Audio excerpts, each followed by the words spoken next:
Hello, hello, hello. We're back, and I believe it is the very beginning of day 3, which means our dear Lieutenant Kim should return from dropping off the body, drop-kicking the body, or whatever it was he was doing. We have pants on. This is good to double-check in such circumstances as these. Let's see if we can find Lieutenant Kim down in the lobby. Maybe he's still brushing his little tooths. He's not. Or at the very least, he doesn't want me to be a part of it, which is fair. Hello, hello, Army Bestie. Nice to see you guys there. Happy. Is it Saturday? I've lost track. Space between Christmas and New Year's. No idea what's going on. Hello, Kim Kitsuragi. I've missed you. Yes? How did it go with the drop kicking of the body? Oh, nothing. I'm not allowed to ask. Successful, though. I would like to take another stab at that, was it a logic check? Quick save it. Yes? Logic. 58%. Fingers and butt cheeks crossed. Because you're the best qualified. No, that doesn't. It didn't work. I'm gonna give it a sneaky cheese. Even though this is highly unorthodox. As a detective of the police force, you should not be giving things a Yes? sneaky cheese this way. Butt cheeks crossed! Because you're the best qualified. Ah, maybe I should No. stop crossing my butt cheeks? Is that the problem here? Is that what's causing me to be cursed? Third time. So far, very lucky on our third attempt at anything, but now, of course, having said that out loud, jinxed it. Yes? Just fingers this time. No cheeks. Look at you. It's because you're a That's the failure. secret. They sent you to Slight, Precinct 57. How are you even crossing them? I mean, I don't mean to stare, but it's quite intriguing. Well, I'll give you a step by step. I can't see properly. I can't. There's no way for me to describe it. I'm sorry. I'm not going to give you a step by step. So my logic tells me that they've, sent me because I'm the worst cop on the force. That does make more sense than the other stuff I thought of. Like perhaps they cared about the outcome of the case and wanted to send their best. Yeah, that makes sense. Just think about it for a second. You're a raging alcoholic who showed up 3 days late and argues with his necktie. You weren't sent here to win. I mean, you've got a point, but you didn't have to be so damn hurtful about it. Kim, what if my precinct sent me on this case because I'm a fuck-up, like as a joke? Or just keep it to yourself. I'll bring Kim into this. I'll bring Kim a party hat for my pity party. I've considered it. Oh, of course you have, Kim. Thank you for not voicing that consideration. So it's true. This is not a question. So it's true. It would be immensely ugly of them, not to mention unprofessional. But I also think it's somewhat unlikely. Really? I checked the records. This jurisdiction dispute, who polices Martinez, reaches back to the 30s. It's as old as my station. And all this time we can't decide who gets Martinez?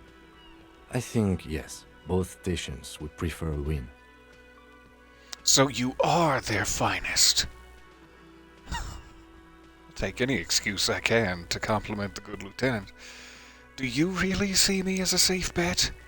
This is more fishing for compliments. We'll go here. I'll give him a compliment. I am the finest of nothing. Oh, come on. You are first in my heart, Kim Kitsuragi. Do you really see me as a safe bet? Safe? No. But you're old.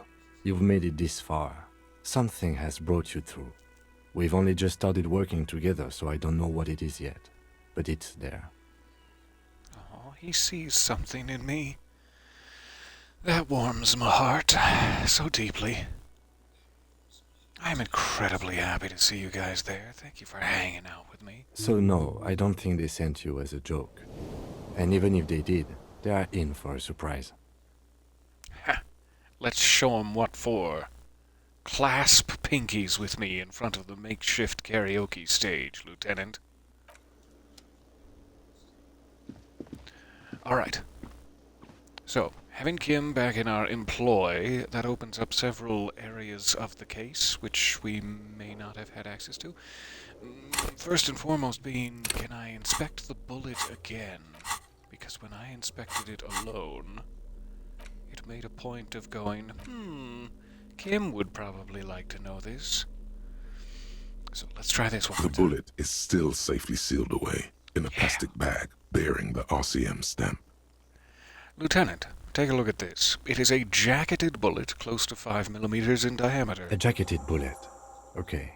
It would have been shot from a military-grade breech-loading rifle, not from a muzzleloader, like those typically found on the streets of Martinez. Highly unusual. The people of Revachol haven't carried breech-loading weapons like this for nearly half a century. Even the RCM uses ordinary unjacketed conical bullets. This is strange. Very strange. I like this, officer. Strange means unique. Unique means incriminating. We need to find the gun that shot it. Boy, howdy, do we ever. Let's go frisk Something some tells folks. you that won't be any time soon. This'll have to be one of those epic tasks that's open for a while. Okay. Alright, we have a follow-up. A hand-eye coordination test. 72% chance. It's a white check that may be retried. And we have a couple of bonuses. One of them is that I have a similar rifle on hand. The one we found in the wall of the basement. Perhaps we can inspect that as well. Let me return to this in just a moment.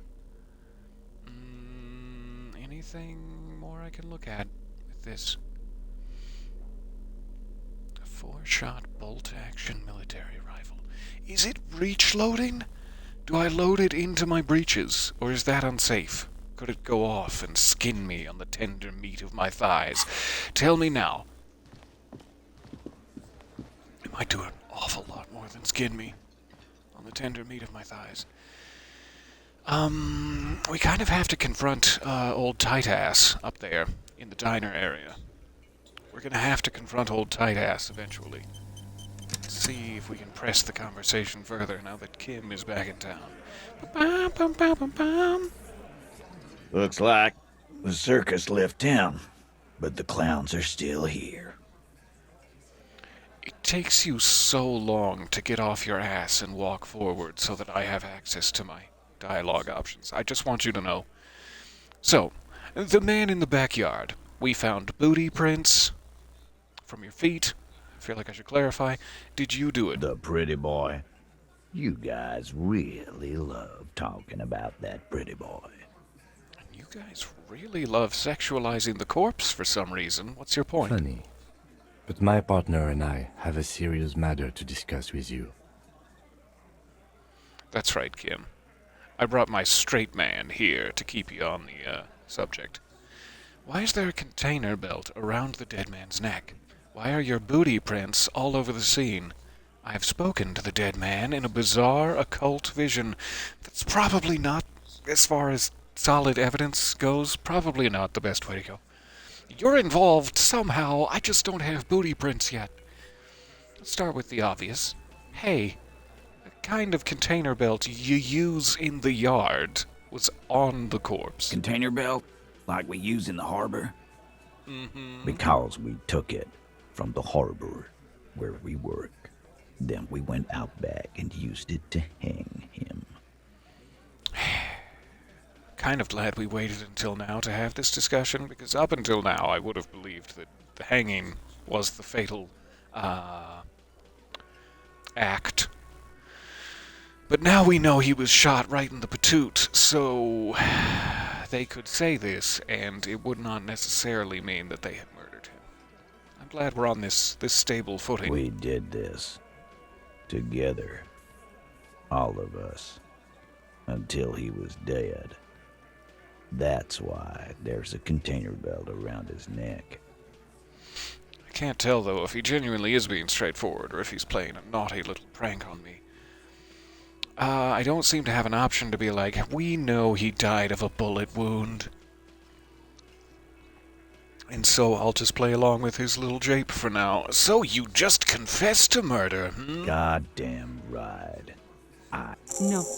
These 7 honest men have equally come forth. They told you what happened so that you don't waste any more of your time. All 7 together. They're diluting responsibility. It's an anti-arrest tactic.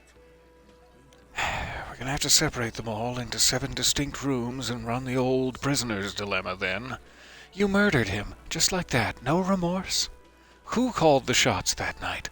When did this hanging incident occur? It's probably the route to go, to be like, well, if you killed him, then tell me. Our boys in blue back at the big house will tell us when the time of death occurred, and we'll cross-reference you, so be careful. How does the bullet in his head factor into this? Looking forward to getting around to that. Let's start here. When did it occur? If you're so knowledgeable, You sir. don't have to answer any of his questions. The fixer turns to remind the tight ass. I know, Lizzie. Relax. We killed him last Sunday night. Seemed like a good way to end the week. Fun for the whole family. How long had you known the victim? And why did you think that he was so devastatingly pretty? Known him? We don't associate with scum like that, asshole. That comma is doing a lot of heavy lifting there, and I'm offended. Yeah! Who do you think we are? I might have brushed it aside as you saying, we don't associate with scum like that, asshole, but that comma proves otherwise. Who do you think we are? Just innocent men. Just normal men. Quiet. He came around about 3 weeks ago when that Pines Puppet cow lives first in my sailed head into rent-free. town. Happy? I guess. I mean, no, if I'm being honest with you, I haven't been happy in decades. He came around about 3 weeks ago. Pines cow. How dare you speak of Joyce that way? I am going to slap you with a duelist's glove, and you will have to catch me outside. By the Pines cow, you mean Joyce Messier, a representative for White Pines? The same company you are striking against? The lieutenant pretends to check his notes, but he has all of this information just smack dab in the front of his basal ganglia. No. I mean the Pines cow. The stupid-ass cow they sent in to fuck us over. But you know what? He rubs his chin, pretending to mull it over. Why don't you ask her about the pretty boy? I'm sure she has interesting things to say when you ask her hard enough. I'm sure she does, but she also cares about procedure, and I cannot speak to her without a badge, so you're just gonna have to keep flapping your lips. That's enough insinuation for today, Titus. Officer, your interview is drawing to an end. Don't waste your last questions. It does seem as though I'm going to have to be choosy. There may not be time for every question, and therefore, how does the bullet in his head factor into this? Let's get to the real squish meat of the matter. Huh? Didn't know about the bullet, did you? A sip of beer makes the surprise go down easier. There was a bullet in the dead man's brain. Why was it there if you hanged him? How the fuck do I know? Anyone could have shot him. Target practice, maybe. He's tight-lipped suddenly, almost as though the shoe is now on his other foot. Interesting, sire. It's as if he's lying to protect someone. He's not very good at it. That makes another in a long list of things he's not very good at. Such as wooing me. This line of questioning is over. You got the cause of death already? Hanging. If there's any post-mortem trauma, it's your problem. This will not turn into a cross-examination. I mean, it could, though. I'd like for it to. I'd like to cross the examination, if at all possible. Why don't I just arrest you? Step threateningly closer to Titus, risking a static shock between us. Why did you kill him? Who called the shots? Or I could threaten him with my nib-nibs. I'm not sure if that will get us anywhere, genuinely. And he's got his 6 boys plus Elizabeth to back him up. Of which I'm, of course, most afraid of Elizabeth pummeling me into the curb. So I won't step closer. How about why? Why? 'Cause he was worthless mercenary scum. And he stepped out alive in my town. So he was a mercenary. And he stepped out of line. More importantly, he stepped out of line. Okay. His jaw clamps shut like a vice. Seemingly, he scratched himself on a rusty piece of metal 3 days ago, and the tetanus has just set in. What kind of mercenary? The kind that shows up when you start a strike. The experienced kind, too. Had Cohoy and Semenine written all over him. Ex-Oranese Special Forces.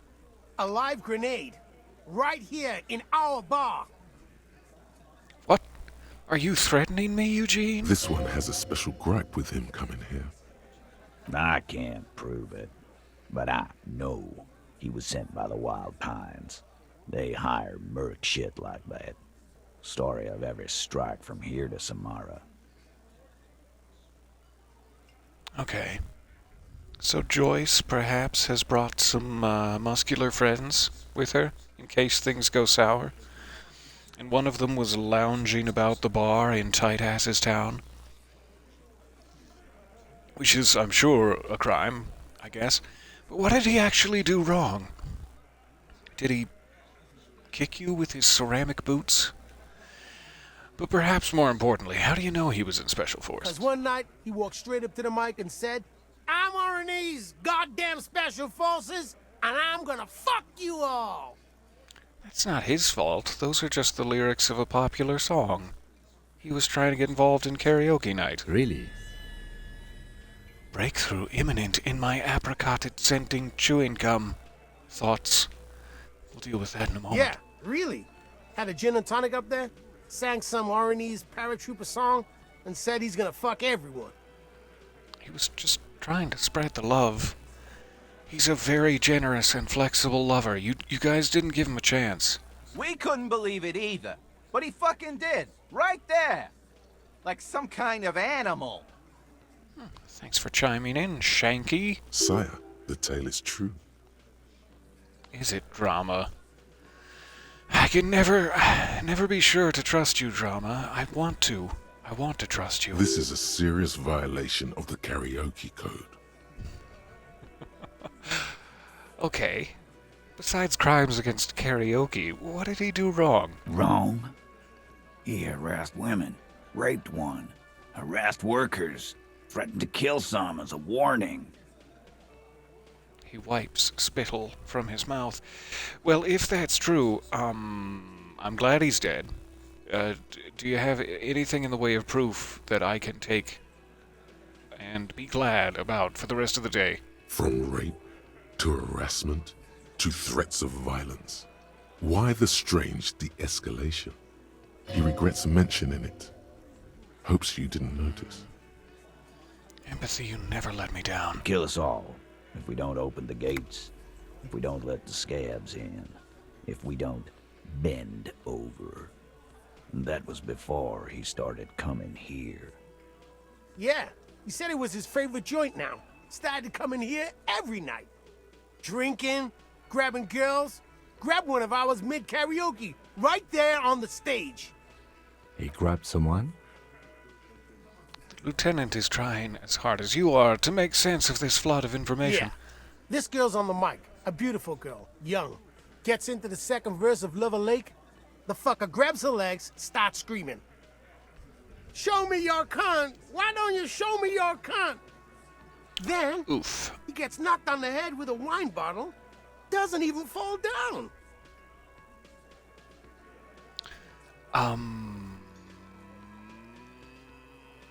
Okay then. I should, as an officer of the law, pursue this issue further. Even though the man is dead, we can still slap him in irons for this. Aren't you fucking listening? My man is talking to you. He took care of it. They got the girl out before anything else could happen. Yeah, me and Eugene got her out. Aren't you fucking listening? He repeats like a foul-mouthed parrot. There's something odd here. There certainly is. And I wonder how to wedge the pistachio nut out of the shell, as 'twere. Seems like they don't want to talk about that rape Titus mentioned. Why not? This is a serious allegation. Make them talk about it. So, who was the victim of this very serious allegation? No. You're not getting the name. That's a Martinez matter. And I'm not discussing it with you clowns. Why don't I just arrest you? If you won't speak to me about the details of the case, then it's nips to nips for us, tight ass. Apparently, Elizabeth is not throwing me out of the conversation just yet, which is, all the better for me in my investigation. So who called the shots the night that you dragged him out to the tree there and hung him, his head just rattling like a rattle full of bullets? It's not a perfect metaphor, I'll admit. Are you deaf? There will be no singling anyone out. You can't arrest a Hardy Boy without arresting all Hardy Boys. What if I make a damn good impression on you with my dance prowess, and you all just come in for questioning of your own accord because you're so impressed by my prowess? Do you think you could do that? Do you think you could arrest them all? A shadow of a smirk passes her lips as she tilts her head. A trick question. Don't let her lead the conversation. So I could just keep Elizabeth out of it, as she's the biggest threat to me in my continuing conversation. No, but seriously, who calls the shots around here, tight ass? Who do you fucking think does? Elizabeth. He sounds more amused than angry. I thought she did. I can also point to the harbor. Everard Clare runs the union. You answer to him, right? He's the reason you're all here outside the harbor, drinking cheap beers. Sounds like a pretty good deal, really, but... Bow to the bearded man. Gangs are usually run by the oldest, most venerable member.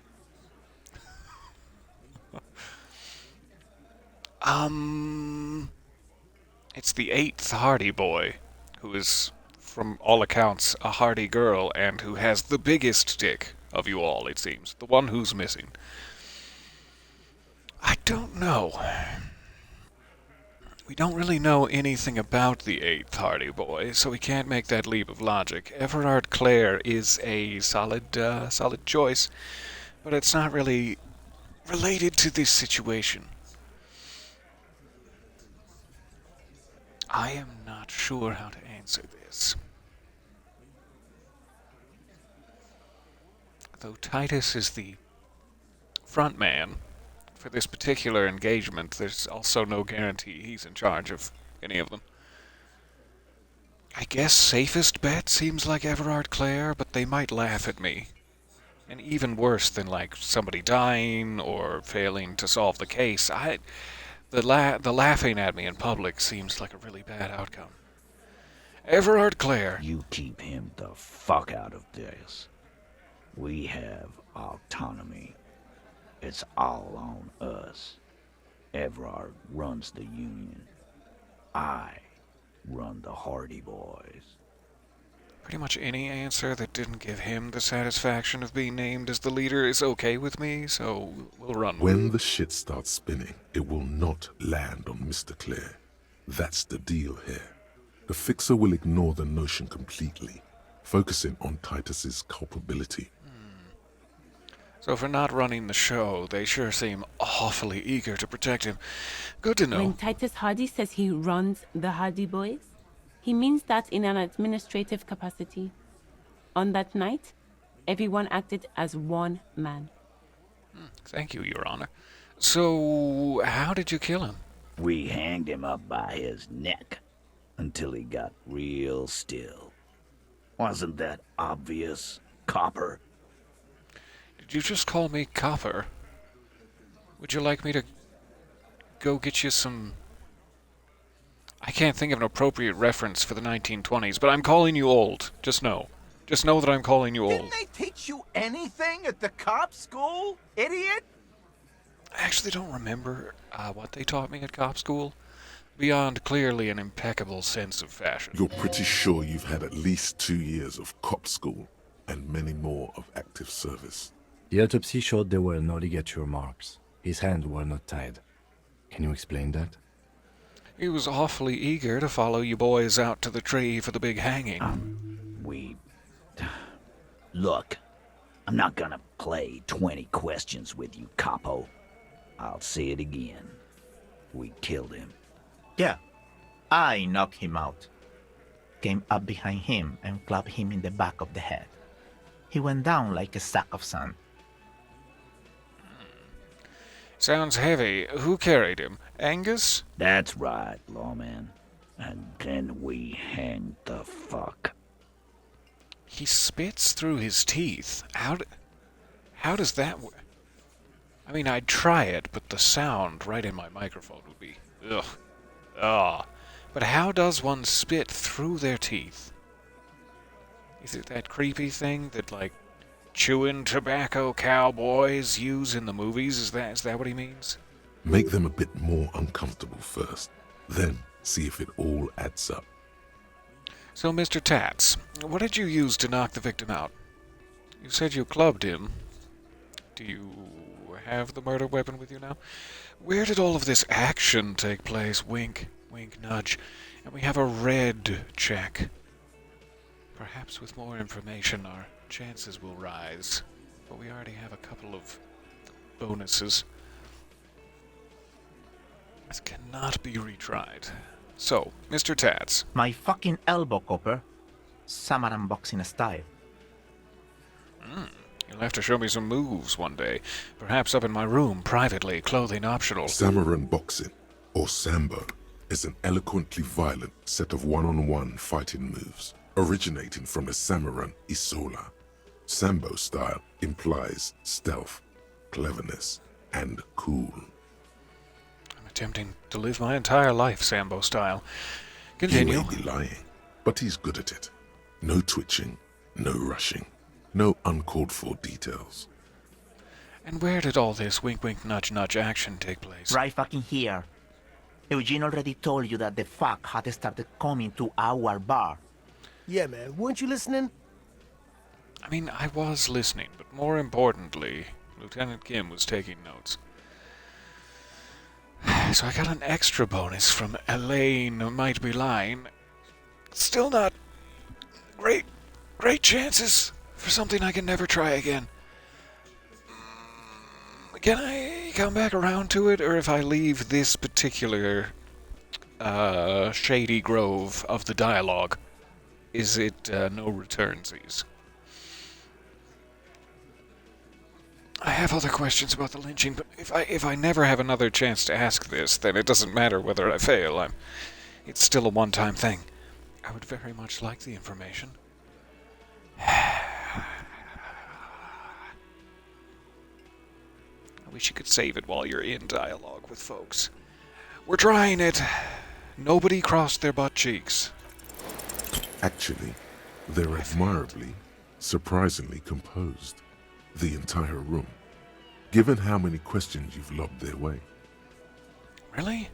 Not even one of them is fidgeting, cracking under the pressure? The pressure of my solid, absolute authority? Well, this one, but he's always fidgeting, so don't get your hopes up. Okay, I have other questions for you. Like what, Copper? Can conclude the questioning without getting all up in his face. Suppose I should just go ahead and get this one out of the way. How many people have you sent to the Shays? Ever felt remorse for them? What? I like allowing people to lounge. What's wrong with that? Chaise électrique is the method of capital punishment in Revachol under the Coalition. During the suzerain's reign, it used to be the firing squad. That sounds so much cooler and more elegant than the electric chair, but I'm assuming it's pretty much the same deal. Or send them to Reunion to rot. For 20 years. For life. Reunion? What's that? Hey, look, I'm just doing my job. What we do is different. We enforce the law. You just kill people like it's nothing. Honestly, I drink so much I can't really remember anyone I've sent behind bars. It matters so little to me.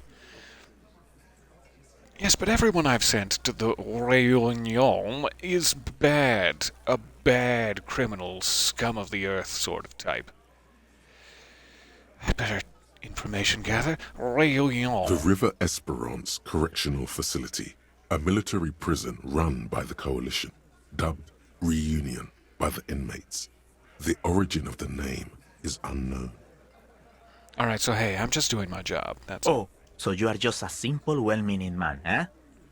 Ever Try been in to be. solitary? Prison is a charter. That's what it is. Clearly, you've never been inside my mind. Every day is solitary and torturous. He's clearly been in solitary confinement, and at a young age, nonetheless. So he's hanging a man, slowly, without breaking his neck.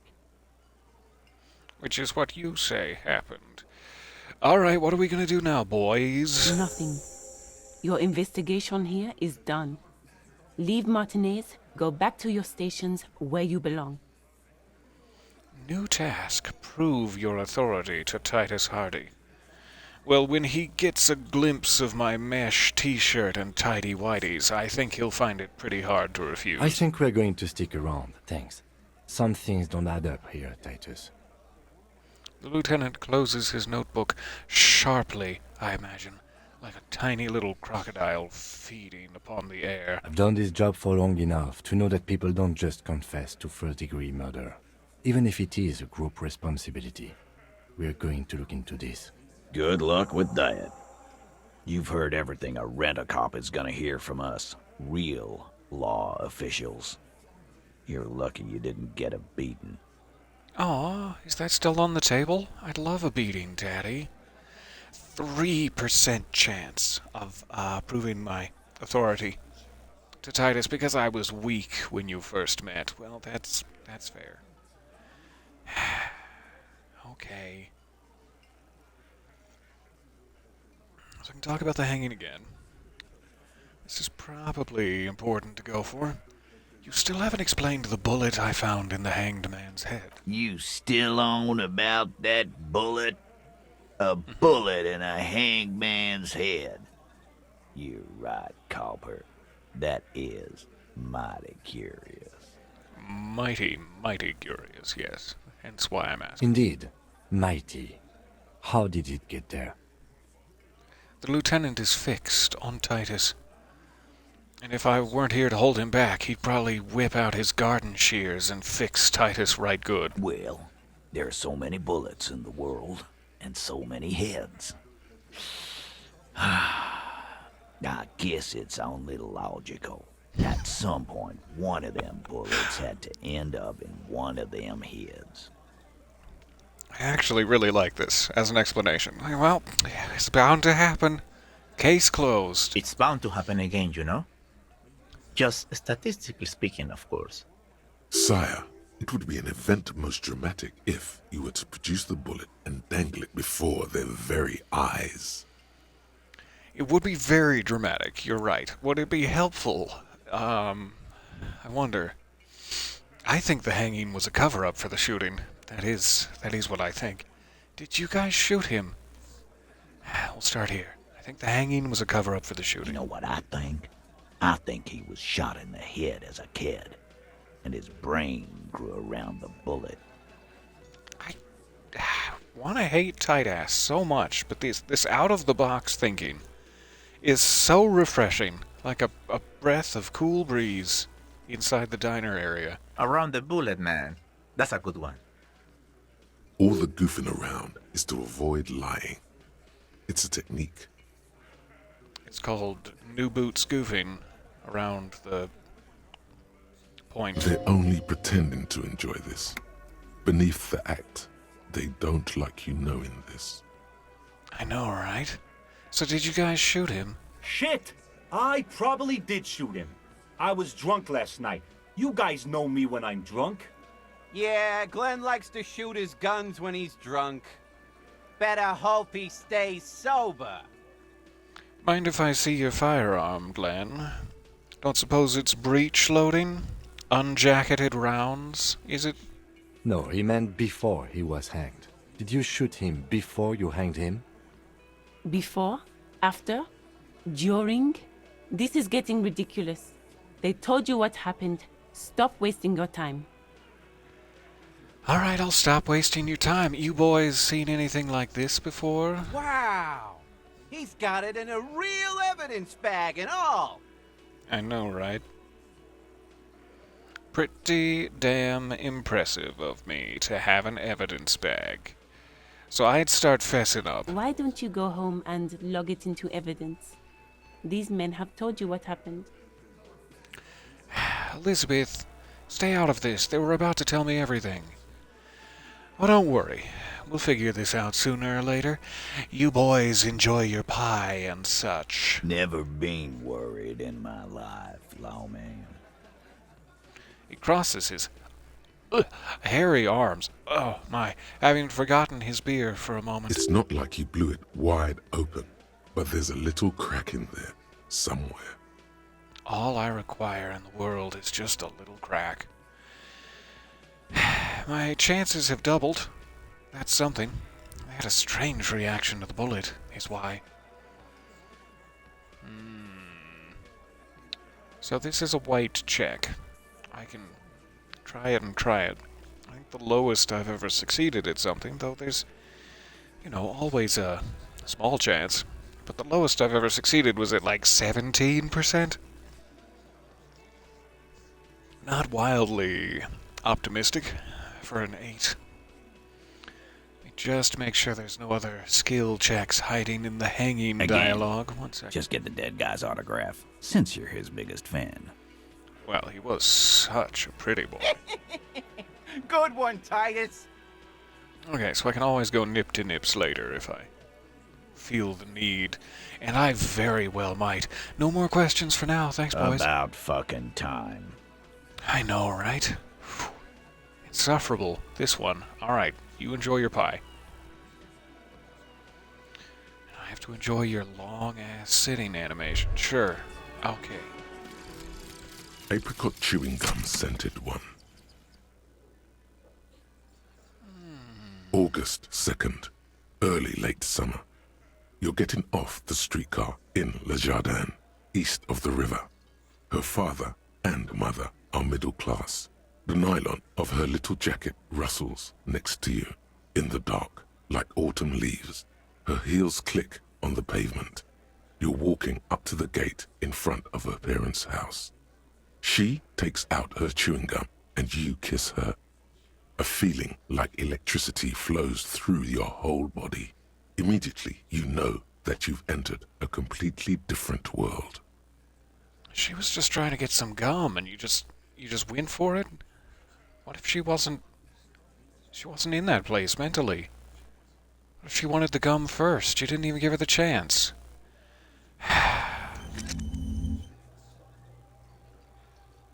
Alright, so this gives me +2 to perception. That seems very helpful. Very helpful all the time. I'm going to leave that in my actives. Motorway South is still in progress. 5 hours and change remaining. That one I am very curious about. Oh, goodness me. That went about as well as can be expected. We could save it. Or we could try the entire dialogue over again from scratch in the hopes of succeeding at that one. No. We're not gonna cheese it. Alright. I asked the chef about his special borscht. I forget what the skill for the window thing is. Behind the dockworkers, It is a ceiling perception. height window. The hawthorn branches scrape the glass like bony fingers. So even with my +2, it is not time yet. It is clearly not time. Fair enough. So was there anything else in the immediate area that we did not do yesterday evening because Kim wasn't around? There was someone we were going to speak to. I don't recall. Just in case... what's this? There's something down there. The musty smell of a potato cellar in spring emanates from the air vent. Does it? What does that teach me? What does that mean to me? Ah, yes, a musty potato cellar. It's all coming together.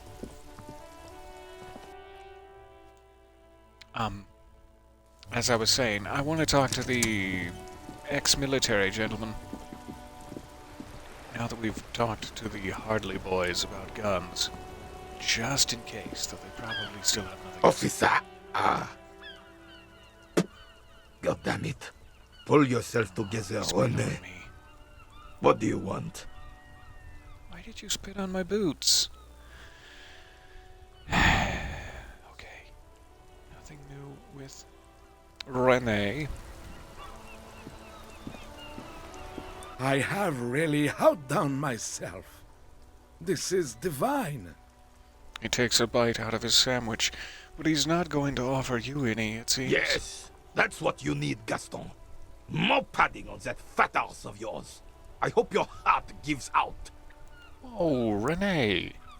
Let's cool it with the mean-spirited comments. Rene, it's a little pleasures. Life doesn't need to be a struggle. Such a good eating sound. So cute. Hello, officer. How might I be of assistance on this fine day? Well, you mentioned Jean-Marie Bellier. Who is this? Oh, sweet Jenny. She was the finest woman in all of Revachol. Maybe the entire world. Do not defile her memory, Gaston. Let her rest in peace. There is an almost imperceptibly small tremble in his voice. He would have made a fine soprano. His tone lacks its usual intensity, like he doesn't feel he has the right to speak on the matter. Sounds like this is between you two. I have other matters to address. So you both know her? Not sure how much I want to push Rene's buttons here. I don't want to make the old man cry while he's fondling his balls. You both knew her? We knew her, all right. We lived on the same street our entire lives, just 2 houses apart. The best friends since we were 4. Whoa. He got very robotic all of a sudden. I apologize. I lived on the same street, our entire lives, just 2 houses apart. 3 of us have been best friends since She we were was 4. René's first girl, back when the prick was 16. They were courting till he decided he'd rather die for some great ideal than just be happy. And then you stole her from me. He jerks forward like a jerk, but then grabs his chest and stops. Easy, fellows. No need for this to get ugly. Do not intervene. Gaston, he's just trying to eat his sandwich. We should intervene. Easy now. Oh, officer. It already got ugly nearly 80 years ago when the 3 of us were just learning to walk and talk. Gaston is unfazed by the You stole her outburst. from me. Rene repeats, trying to steady his breathing and still clutching his chest. And if I had the muscular pectorals of Rene, I'd be clutching my chest all the time, Well, too. technically, you stole her from me, because we'd been pretty close ever since you two had that falling out over the ink you spilled over her pretty yellow dress. Rene! What have you to say in defense of yourself? This is terrible. Her pretty yellow dress. We were just boys then. This was different. You... The tall veteran looks at you and No nods. point starting this all over again. For the thousandth and the first time. Especially when we have company. Officer. What happened to her? Though this is exactly what you asked me not to do. She died of pneumonia 2 winters ago. It was a quiet passage, peaceful. He smiles faintly. Honey and I were both by her bedside when she... He pauses, searching for the right word. Kicked it? Died. No use sugarcoating it. Won't bring her back. Will it now? departed. Until the very end she couldn't decide between us. The most indecisive woman I've ever met. Why do you think she was indecisive? I mean, other than the fact that you both have glimmering qualities that are unique to each of you. She could never make up her mind about anything. What to have for breakfast, favorite color, or which one of us to marry. The look in his eyes is happy and distant. She was always leaving one of us for the other, but never long enough to actually get married. Huh, women, right? There's nothing wrong with weighing your options for 80 or so years. That's fine. Hello, hello. I got so excited my throat gave out. Hello, hello, if I was to pronounce the whole thing. Hope you are having a good evening as well. So nice to see you there.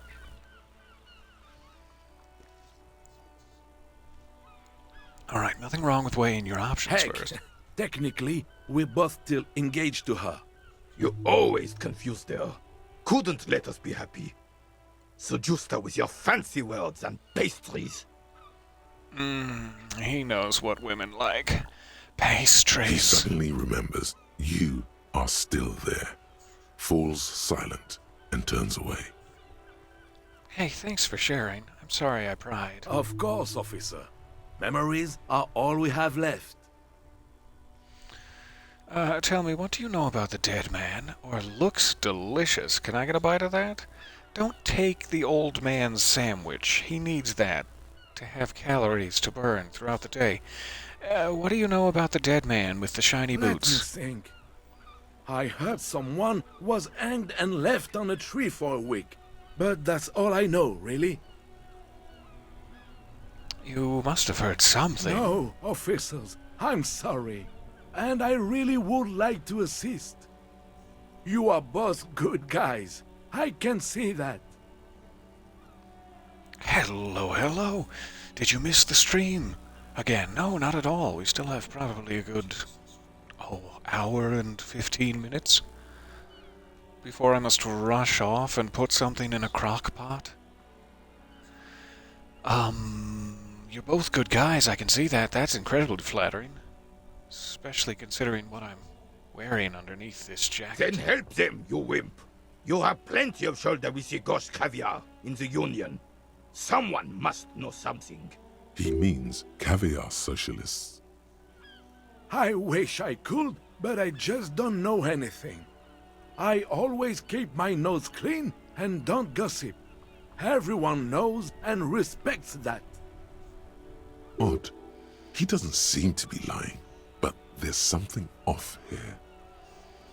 There is indeed something off here. Why did your cheeks turn so red? Why, you're just as blushing as a... I can't think of something that blushes. You get my point. I'm not even anyone. Of course he's holding back. His mouth is so full of Union prick he can't even speak properly.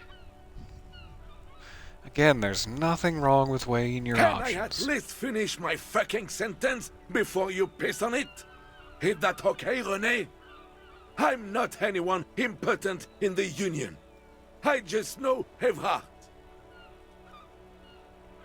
Your face is just as red as a Mary. That's it. That's what I needed. Thank you. Oh no, you've been having a migraine. I'm so sorry. That is desperately unnecessary for the universe to toss in your path, given all of the current obstacles that already exist. I'll try not to be too loud and shouty, and desperately hope that my headset doesn't do the popcorny thing while you're having a migraine. That would be terrible. But it is so nice to see you. Head throbbing or no, what a delight. How do you know Everard? Are you a Union member, or were you, at any point, a member of the Union? Do you have any interest in joining my new political system? It's called communism. No, it's brand new. Don't worry. How do you know Everard? Everyone in Martinez knows the Clare brothers. I taught these boys human studies and history in the gymnasium. Does make sense, having met Everard Clare, that he didn't use the gymnasium for more traditional exercises. That makes a lot of sense. What do you know about history? You never witnessed history. Only heard about it years later, when it had already moved on. You don't know history.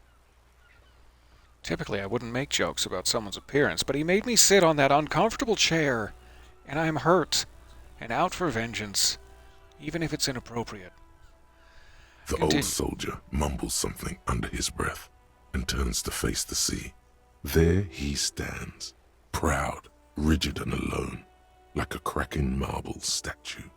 Let's try not to get caught in the crossfire. Yeah, that'd be good.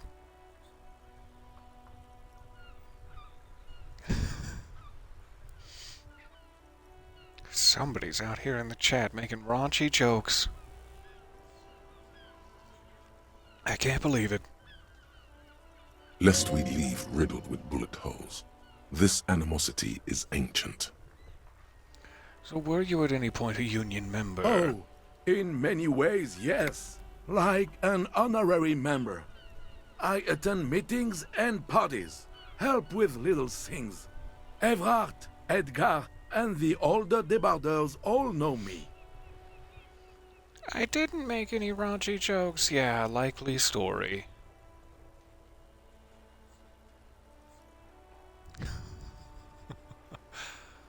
Alright, in many ways, but not technically. Technically is not one of the ways. So you're not an actual Not member. in the technical sense. I don't have a vote or a membership card, but Everard keeps me on the payroll, just for the little things. That almost seems suspicious, but I'm sure we can trust you, Gaston. So that's what it was before. Him hiding something. He tries to make it look like he's a big deal in the Union, and now the illusion is disintegrating before your and Renee's eyes. We can't let Renee have the upper hand in the relationship. They have so many old grudges to settle. He doesn't know anything, because no one tells him anything. He's an outsider.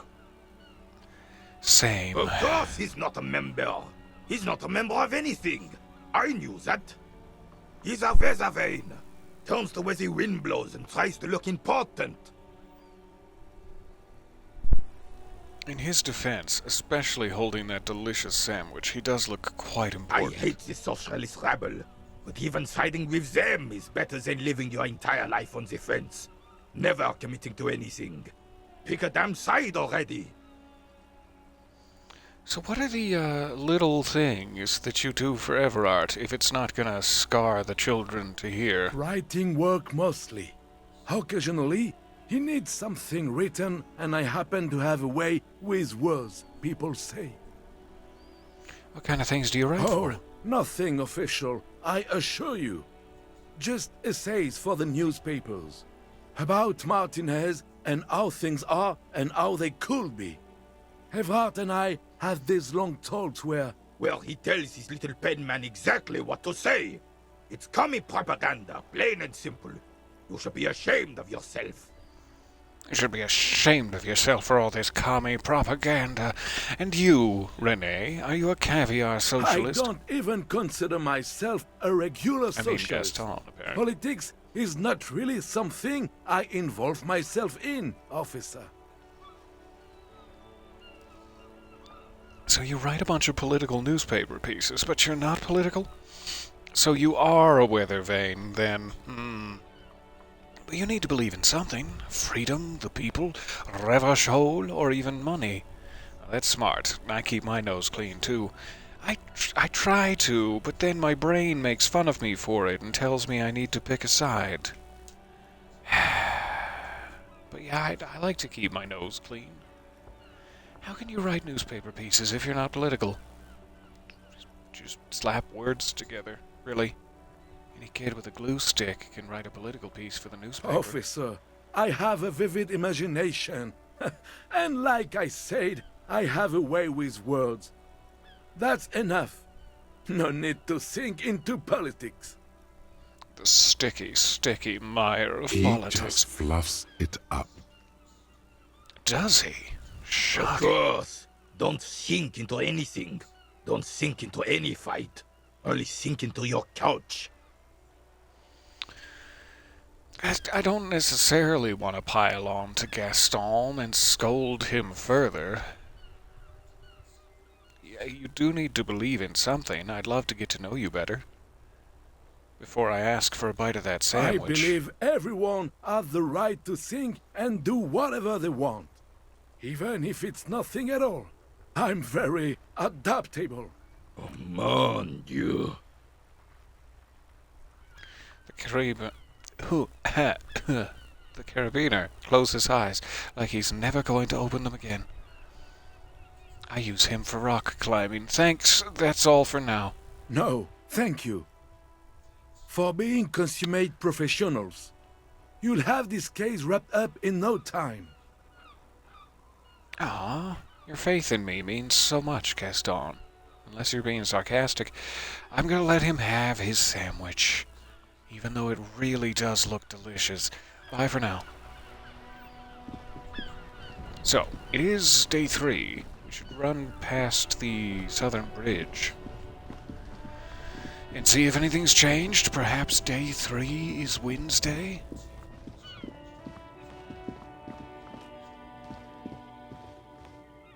There's gentlemen. Hey, boys. Oh, and they cleared the billboard. Good job. They do not wish to speak with me. And I guess that's fair. If I had just spent all morning clearing a billboard, I wouldn't want to speak to me either. A rusting Go home control and panel sleep. with loose wires dangling out from the hole where an indicator light used to be, and a mechanical lever sitting in the middle. Pull the lever! You grab the handle and pull the lever up. As soon as the metal connects against the contact pins, you hear a loud clunk. Then, the water lock starts moving. Oh, hell yeah.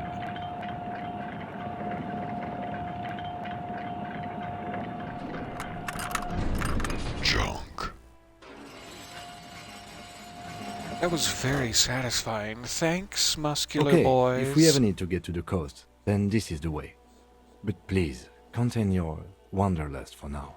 I don't want us to get sidetracked, not with everything that's going on. But, Kim, clearly you don't remember the very important and very related to the case hunt for the Insulindian Phasmid, I wanted to say. That's not a Focus thing. on one thing. Achieve it, then the next, he thinks. That's the task chain. You know we're gonna go search for this Insulindian Phasmid.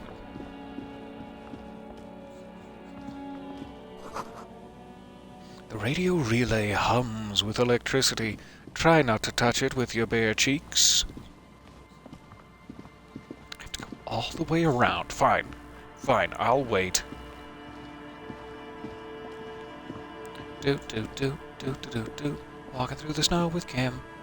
Clearly the foundation for our future relationship. A breaker box to power the radio pylon above you. Maybe there's something inside. Ahead. Decades-old concrete defenses. Children play on them now.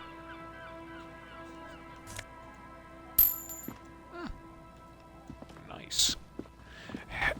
I'll run And then I'll ask again. You walk so slowly, Harry Dubois. Who's the sidekick? That would be me, Harry Dubois, sidekick to Lieutenant Kim Kitsuragi, the finest policeman in all the land, and tightest wearer of trousers.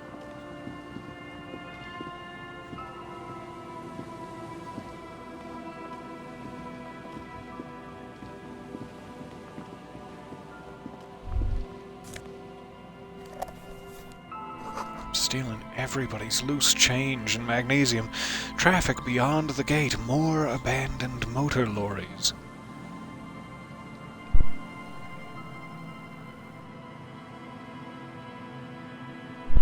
Excuse me. I had a little tickle in the throat.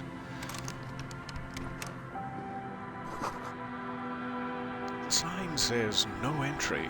Someone scribbled an inverted star upon it. This is just a jingle-jangle doorway to nothing. Okay. If you insist.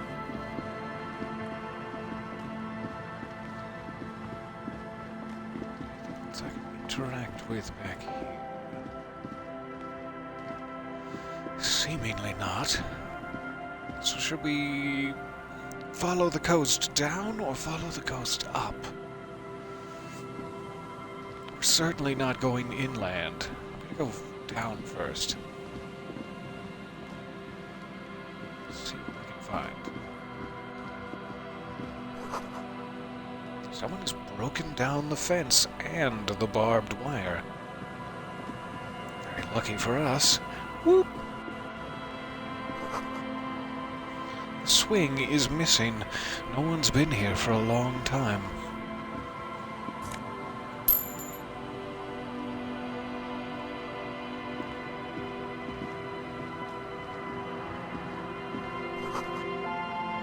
Glory, says the graffito, to the ghosts of us.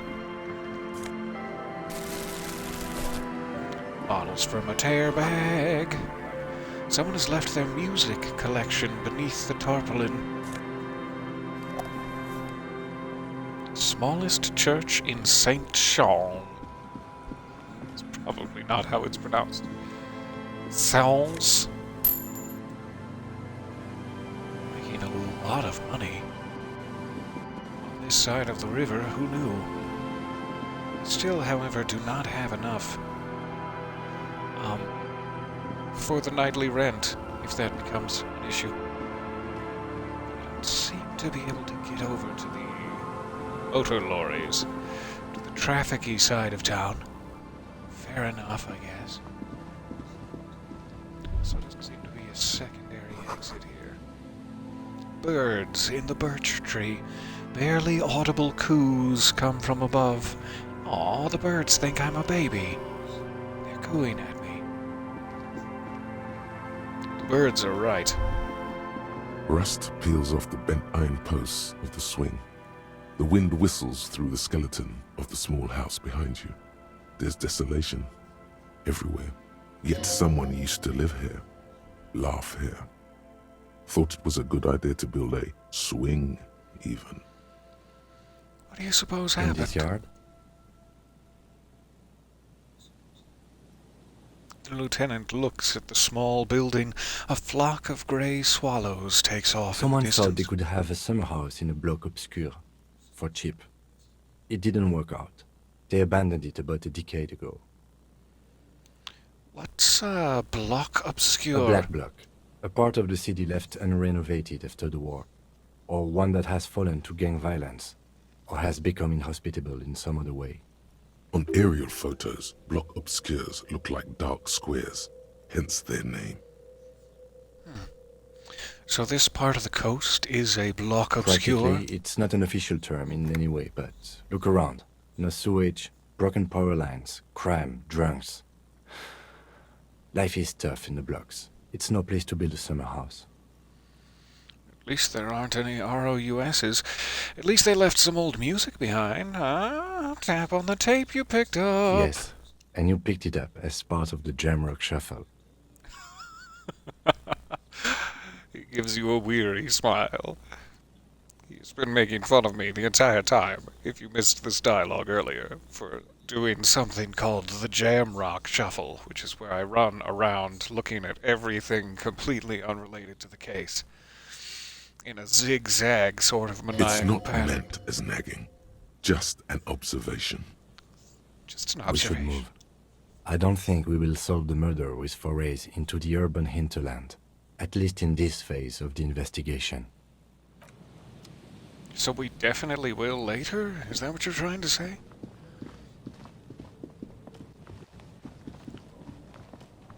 Alright. Outside of the fence, let's continue our clockwise search. Our clockwise Jamrock shuffle.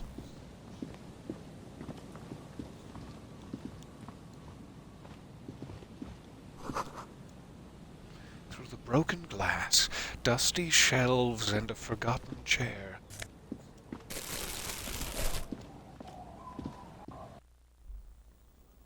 In we go. Them birds is right, baby girl. You're far too precious. I'm honored. Postal card, Coal City, 08. A bow knot? Hell yeah. A cold breeze is enough to make the wall planks creak. They say. You see a dark red chair in the dim light of the room. Does it look like it might violate my posterior, or should we try it out? This seems like the sort of room you tie someone up and beat them in later. I'm not looking forward to being tied up and beaten later. But it's almost guaranteed to happen now that we've seen that room. There's a boat tucked away. I almost choked underneath the tarpaulin cover. Almost choked up at the tarpaulins. I get so emotional. Footprints in the snow. They lead away from the accident. Seems the walker was either very confused or drunk out of his mind. Oh, hey, car. I was wondering when we'd find you. You seem to be in a bit of a glacial bind here.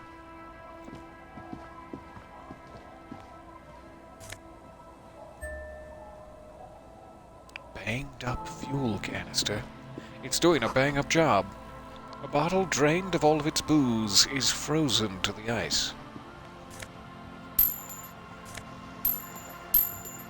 So we investigated the car accident, which caused the billboard to collapse upon the waterway from the other side of the river. And this is where it ended up.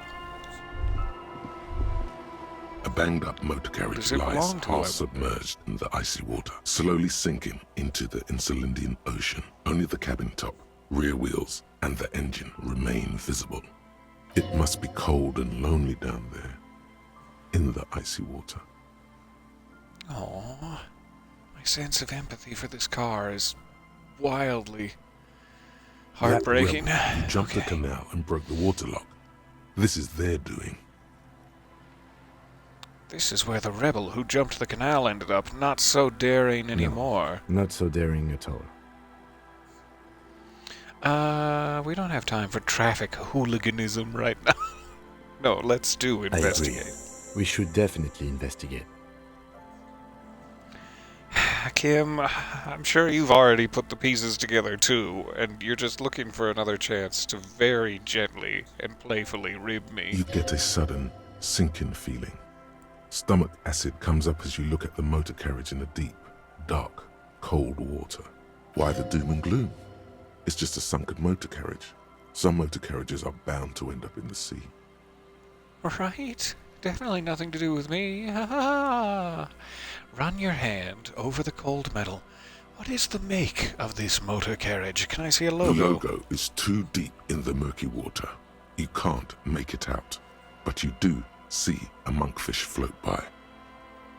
Say hello to the monkfish. Question the monkfish. Where are the rest of my dialogue options? Run your hand over The it. motor carriage is properly stuck in the ice. Getting it out would require a team of specialists. How long has it The been ice here? hasn't closed around the vehicle yet. My guess is it's been here since last Saturday or Sunday. Oh, you mean my last, drunken blackout. Coincidence, I'm sure. What should we do? Let's wait for the low tide and see what's inside. Like end of the day? I forget how tides work, because I live in Colorado. But end of the day? We'll check Great back. idea. Then we can get the things inside. The joyrider must have left something good inside. Guns, papers, maybe a cool jacket. A joyrider jacket. A joyrider jacket. You feel a strange connection to this joyrider. Maybe he's from some kind of joyriders district and likes blue and white racing livery, like a cop would. You know, like a... like a cop would. So how long will it take for the low tide to I don't know. An hour or two, tops? midday then? Sit on the swing and wait for the tide to recede. I don't want to waste time we could be spending picking up folks' loose real upon the cobblestones. But I also cannot get out of this dialogue. So I guess we're gonna sit on the swing and wait. As you sit down in the old rusty playground, the world around you becomes very silent. We look so cute swinging together.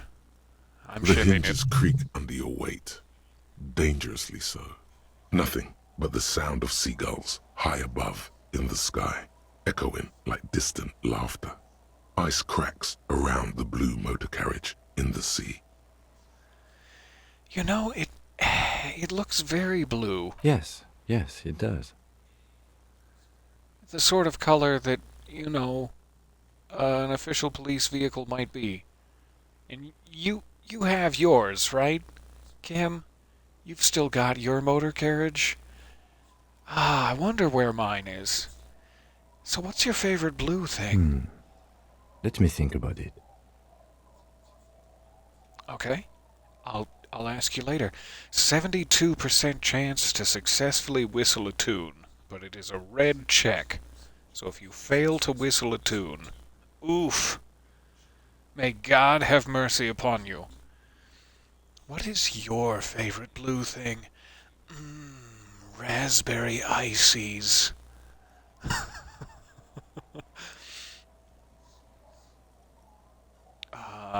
Let's try. Whistle a tune. Spit flies from your mouth to your moustache, your chest, the ground before you. No sound, though.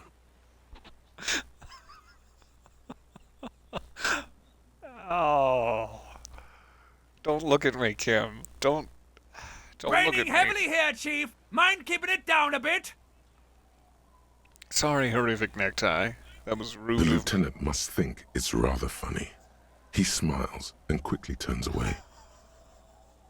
Very funny, so I can't whistle. I'd like to see you try to whistle in this bloody wind. Yeah, it's the wind that failed, not me. So I can't whistle, apparently. Just keep at it.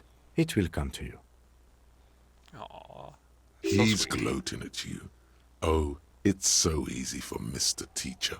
With his lips puckered, the lieutenant lets out a beautiful melodic trill that puts even the insulindic thrush to shame.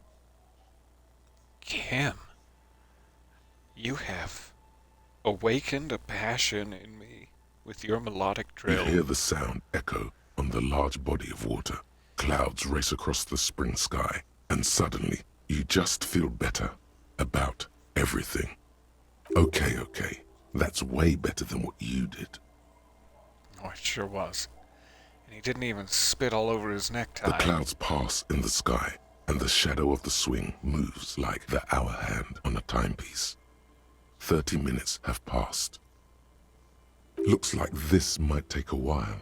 Time to present a good topic for discussion. Oh, it's getting there. Shame that we have to just waste an hour because I got into that dialogue. I wish I had known ahead of time. But oh well.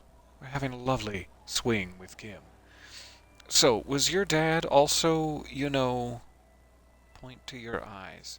I thought he meant a cop. That doesn't seem like an appropriate way to ask that, but I'm not a very appropriate man.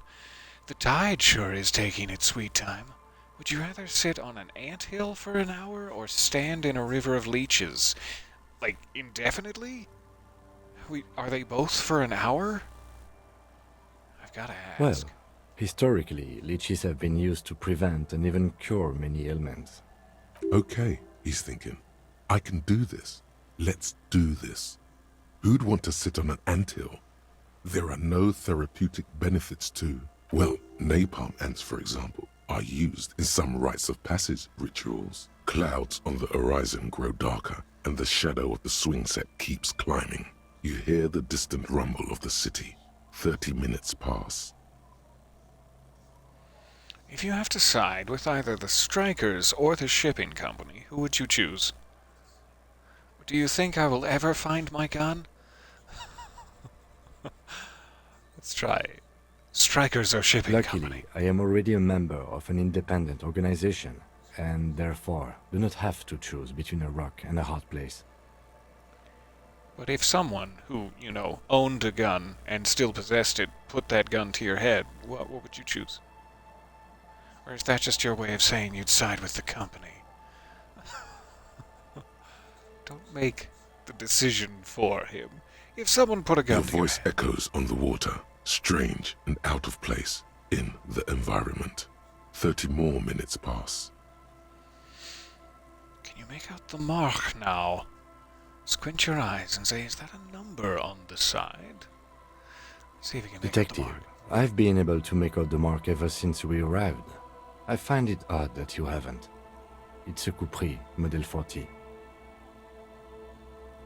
His eyes turn to you, not accusatory, not yet, but you both know. It is a simple and rugged machine, favored by working men, government offices, firefighters, animal control people, those kinds of people. Policeman with the RCM, squint your eyes and say, is that a number on the Yes, side? 41.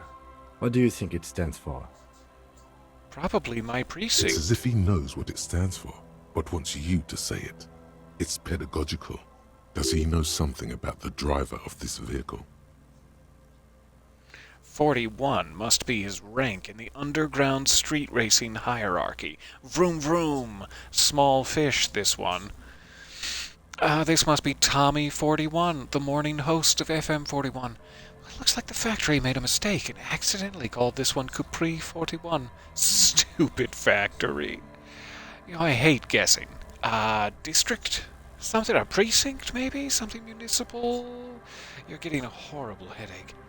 Oh God. Oh God, no. I'm sorry, Harry. I'm so sorry. It's the car you should be apologizing to because of my lousy behavior. 41. Precinct 41. A massive pit opens up in your stomach, and the most terrible feeling comes over you. No. Just nope. Say no to this, Harry. No, I'm not gonna say no. No. Oh my God, it's mine. I drove my car into the sea? I'm afraid so, yes. It looks like you drove your police motor carriage into the sea after you jumped across the canal. How do we get it out? I can still fix it. They're not gonna take me back after this, are they? The badge, the gun, and now this. Well, at least I can see what's in there. I don't think we're getting it out. I think the answer to this is nope. But sure, let's Detective, try. We don't. A rescue operation really isn't viable at this point. Maybe I was in pursuit of someone. Probably not, but Of maybe. whom? I don't think so. If anything, you were probably drunk. So it's just gonna be there like that? I'm afraid it will have to be there like that for many years. Look at it. Parts of it might be salvageable, but overall, this machine is a write-off. Oh no, I can definitely I'll fix it. That is very unlikely. All the electrics are toast. That goes for the electromagnetic steering and brake systems as well. You'd be lucky to find one undamaged component in there. In a few months, there will be nothing but rust left of this vehicle. It'll be cheaper to buy a new one.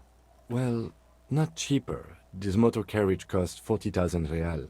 But in the long run, it still makes more sense to buy a new machine than try to refurbish this. I couldn't even pay my hostel bill at 130 real. People are going to be angry at me, aren't they? In Precinct 41? Let's face it, this is a substantial loss to your district's budget. I mean, my station only has 4 other vehicles in addition to my kinema. This was 20% of the station's vehicular budget. Ouch. They're not going to take me back after this, are they? People are more valuable than machines. Training a police officer is even more costly.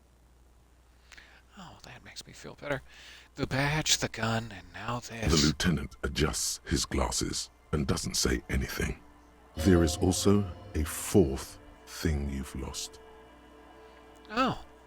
Do tell me more. Wound me. More precious than the gun, the badge, and the motor carriage combined. Lost forever into the deepest That's like of seas. 45,000 real. That's... Alright. Thanks for the vague and painful, whisper of a memory there, Inland Empire. I'll talk to you later. At least we can see what's in there now.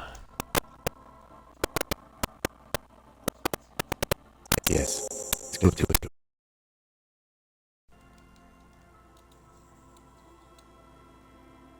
So sorry. Got the old poppy corns out due to my mental trauma. Alright, so I did waste like an hour and a half that I could have been collecting bottles, but oh well. It's probably important. Hey, stop popping.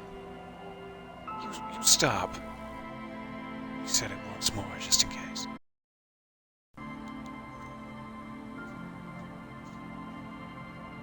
Alright. Where were we?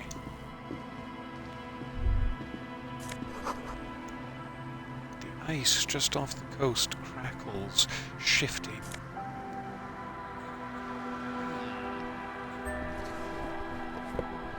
RCM Commander's jacket. And something.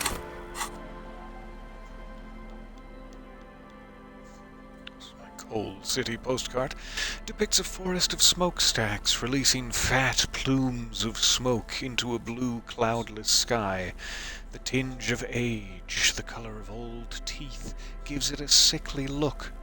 Written on the back is a single sentence repeated twice. I got out. I got out.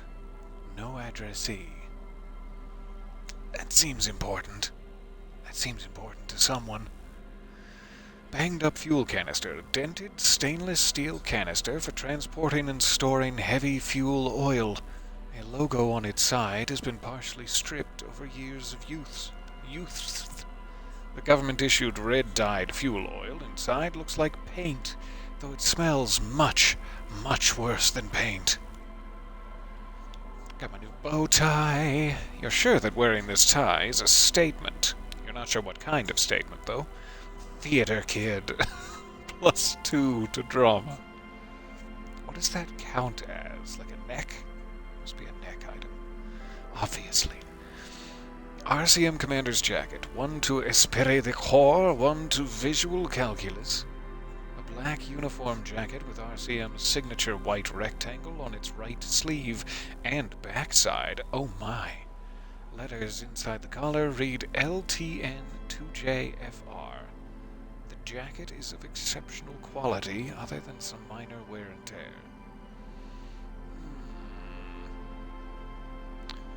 What is my cloak? Same esprit de corps plus shivers instead of drama, was it? Visual calculus. So this is more of a... I'm a detective, piecing together the scene in my mind, and the other one's more of a... I'm a detective in a noir novel, and Cthulhu is underfoot. So when I need shivers, the one I'm wearing now will be good. When I need to be a real detective, I should probably switch to visual calculus. Good to have both options. So what can I learn about the tag? Also, my smallest church in Saint-Saëns. The tape you found from a shack on the coast. The A side has smallest church in Saint-Saëns written on it, while the B side is supposed to contain the instrumental version. Requires a boombox to play. RCM badge. Is this mine? My badge! A thick blue piece of acrylic covering a thin leaf of paper with the officer's name and rank on it. So I am a lieutenant? Lieutenant Dubois. Next to the writing, you see a man stare back at you. A younger version of you. Already disintegrating inside, but still presentable on the outside. God, that's sad. A police badge on which you see the photo of a man. You. Some seaweed is stuck to the back. Hey, Kim, I found my At badge. least something good came out of all this. The lieutenant glances at the badge in your hands. Study it. Here's the question. If I study the badge, will my profile photo, down in the bottom left there, fill in, finally? Is this similar to looking in a mirror? And if it does fill in, will it be with my younger self? Because that could be a bit of a self-esteem boost, based off of my natural appearance in the mirror now, which would not be a self-esteem boost, I'm sure. Though this sort of formless and seemingly noseless blob is not very flattering. Study the badge. Encased between two durable plastic sheets is a bluish card with lines of information and a watermark in the shape of the street grid of Revachol West. You see a photo, a name, a rank, a document number, the date of issue, and, in the lower right corner, your precinct. Look at the photo. Again, same question. If I don't look at the photo, do I get to retain my small toe in the waters of oblivion? As I would so like to do. My name, Harrier Dubois. Harrier. That's long for Harry. So you are Harry. Evrard was half right. Probably not a lot of people know your full name. Whoever told him you're Harry Dubois didn't. Wait, what kind of name is Harrier? Every day I wake up Harrier and Harrier. But I don't want to be Harrier Dubois. Don't accept it. Harrier Dubois it is, then. Accept it. It's a fine enough name. What kind of a name is it, It's a wartime name. Revolutionary. The kind mothers give their sons during troubled times. Like Undying or Boxer or Ironhide. So you're telling me I could be Undying Dubois? Because that sounds pretty A kick-ass. name like armor. Okay, I'll accept it. Harrier Dubois. Pleased to make your acquaintance, Harrier Dubois. That gave me a little tingle of feeling. He's not going to call you Harrier. He'll keep calling you officer when he's angry with you, and detective when he's not. And I would not have it any other way. The badge in your hands shines as you rotate it, catching light. You see lines of information. My rank. Lieutenant W. Freighter. What is a Lieutenant W. A Freighter? lieutenant is a rank above sergeant and below captain. It's the highest rank in the RCM that still does field work. I am a lieutenant. And the rest? The title of Freighter is added to your rank when you decline a promotion to a higher rank. In your case, captain. You have declined twice, thus you're double Freighter. And I really did used to be a very fine cop, didn't I? Before whatever happened to me. I'm sure we'll find out. I declined. There are many reasons one would do this. The rank above you in your precinct's decomptage might be taken, or sometimes promoted officers do not want to replace their superiors, out of respect. And sometimes they just prefer the type of police work available to their current rank, in your case, lieutenant. I do prefer this type of police work, because it's mostly just going around clothes shopping and picking up bottles. Heavy-duty case-solving machine. What is a décomptage? Décomptage is the hierarchical system employed by the Revachol citizens militia. It means counting down to twos. The countdown is modeled after the dual leadership system employed by the left during the revolution, which in turn was developed by last-century experimental psychologists in the University of Königstein. The lowest rank is junior officer, usually teenagers. Then there are the patrol officers, then sergeants, lieutenants, then a captain. That's basically it, except for a few kings. So you can join when you're a teenager.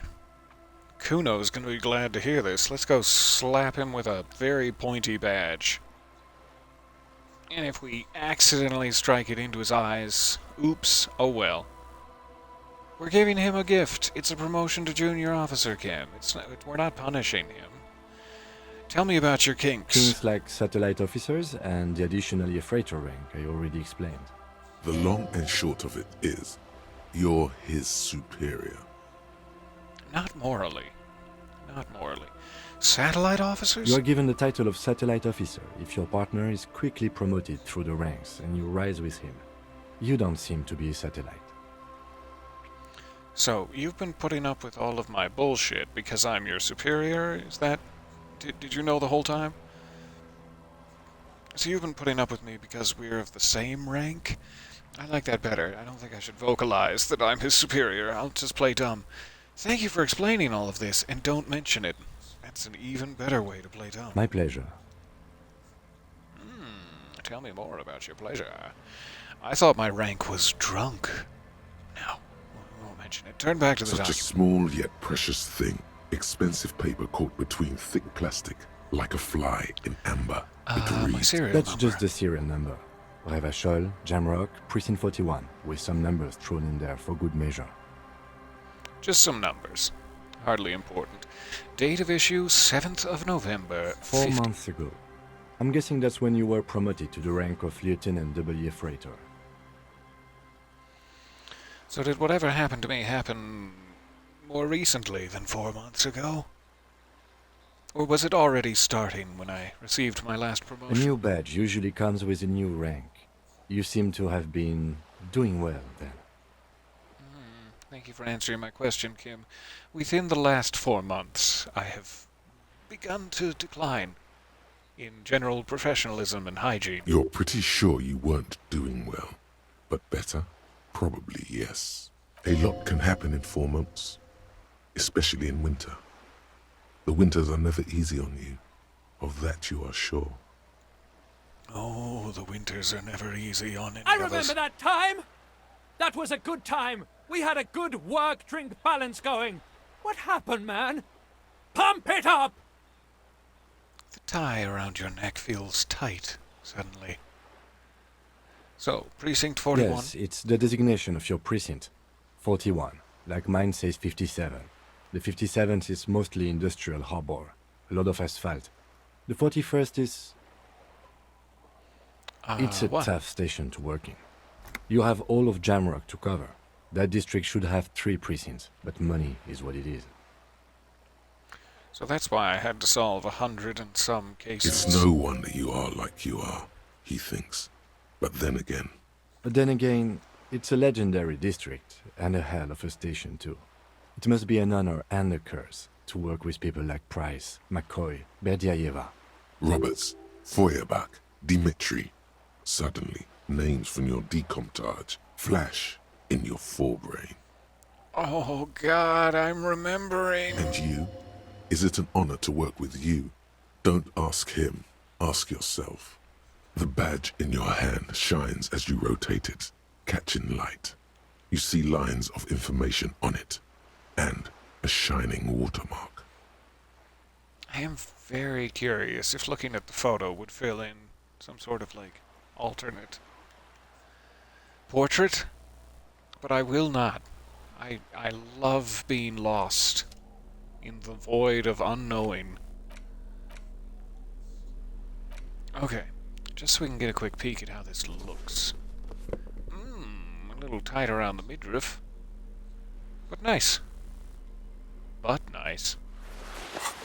Okay, back to my cloak. I like to have a bit of the chivers. So, I have my badge. I guess that means we can properly now interrogate, or gently ask, let's more honestly say, Joyce Messier about the murder. Just a quick save is fine, thanks. It was lovely to share those swings with Kim for a time. So if I stumbled drunkenly out of the car over here, like, how did I get back? If 3 days ago, let's say, I crashed my car on this side of the river, and then I woke up in the hostel room, did I swim? Or was the motor bridge open at that point for foot traffic? A creaking ahead, a broken axle grinding. Probably supposed to hear that before I reached the vehicle. But I was doing the jam rock shuffle, you see. The underside of the boat has recently been tarred. Now it's time for the feathers.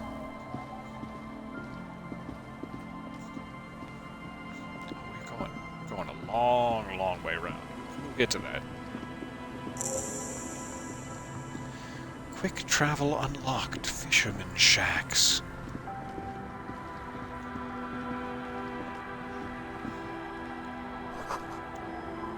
A wetting stone, well worn and covered in rust.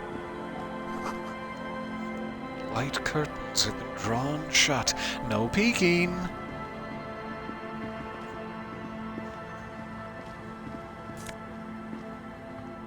Pants. From the rusty bucket outside. Rusty bucket pants of sorts. In their isolary trousers. +1 to the kingdom of conscience. Moralist pants! Finally! Tailored trousers in light brown, moderate in every aspect. They're absolutely unremarkable. In other words, they're perfect.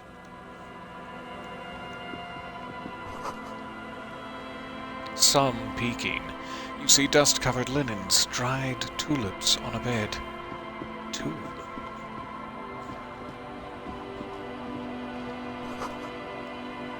Cinder blocks, charred, makeshift fire pits with magazines for lighting.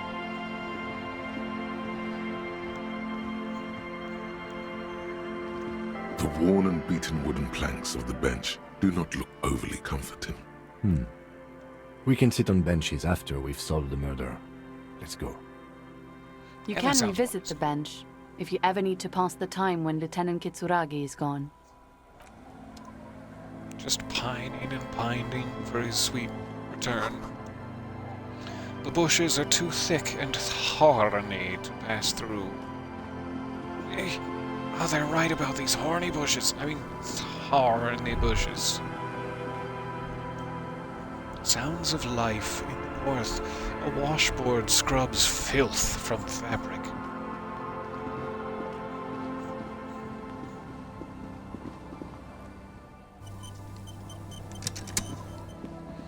All right. Back into the fishing shacks.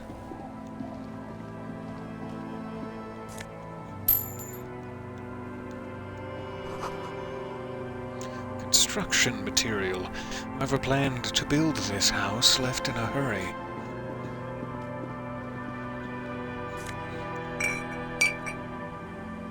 So many bottles. A drop in temperature, an easy flow of air, an empty street. Before you, a thoroughfare unjammed with lorries. No more drivers smoking on hitch steps. Just silence. What did the smoke smell like? Chemically sweetened. Across the road, a forgotten bus stop. Corrosion has opened a hole in its roof.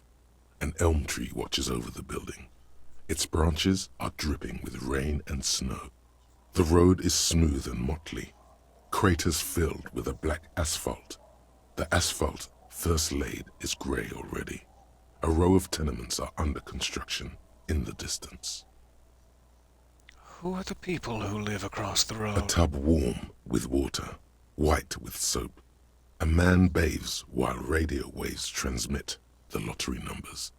4, 18, 21, 4, 1. A modern washing machine rattles a drawer full of silverware. And the bus stop. Number 312D. Young girls used to come here, huddled up, hoping for more warmth than their thin coats give them. The bus took them to school. It has not run for 8 years. There were not enough girls to sustain its cost. This shortage of young girls is hurting the economy. What about the road itself? Craters pocked the surface. Children played in them until heavy trucks full of black pitch rolled in. The landowners have filled the craters with money. It is a vital artery of the flow of trade. There's one bump on the road. A dead dog lies flat about 200 paces away, right at the turn. Oh no. A dog. Tragedy comes from the wheels of a fast RCM vehicle, hurrying to work. The cold washes over you. The sound of the sea has grown distant. I can forgive myself for losing a gun and potentially endangering children's lives. I can forgive myself for crashing a $40,000 police vehicle. I cannot forgive myself if I hit a dog. This is it for me. I'm gonna walk into the sea, never to return, and blub blub, farewell. That's enough. The wind moves the aerosol. A detective stands behind the boom barrier. A breeze moves a curl of his hair. I love those descriptions, though not so much when they end with me killing a dog. Hey folks, it's me. You remember.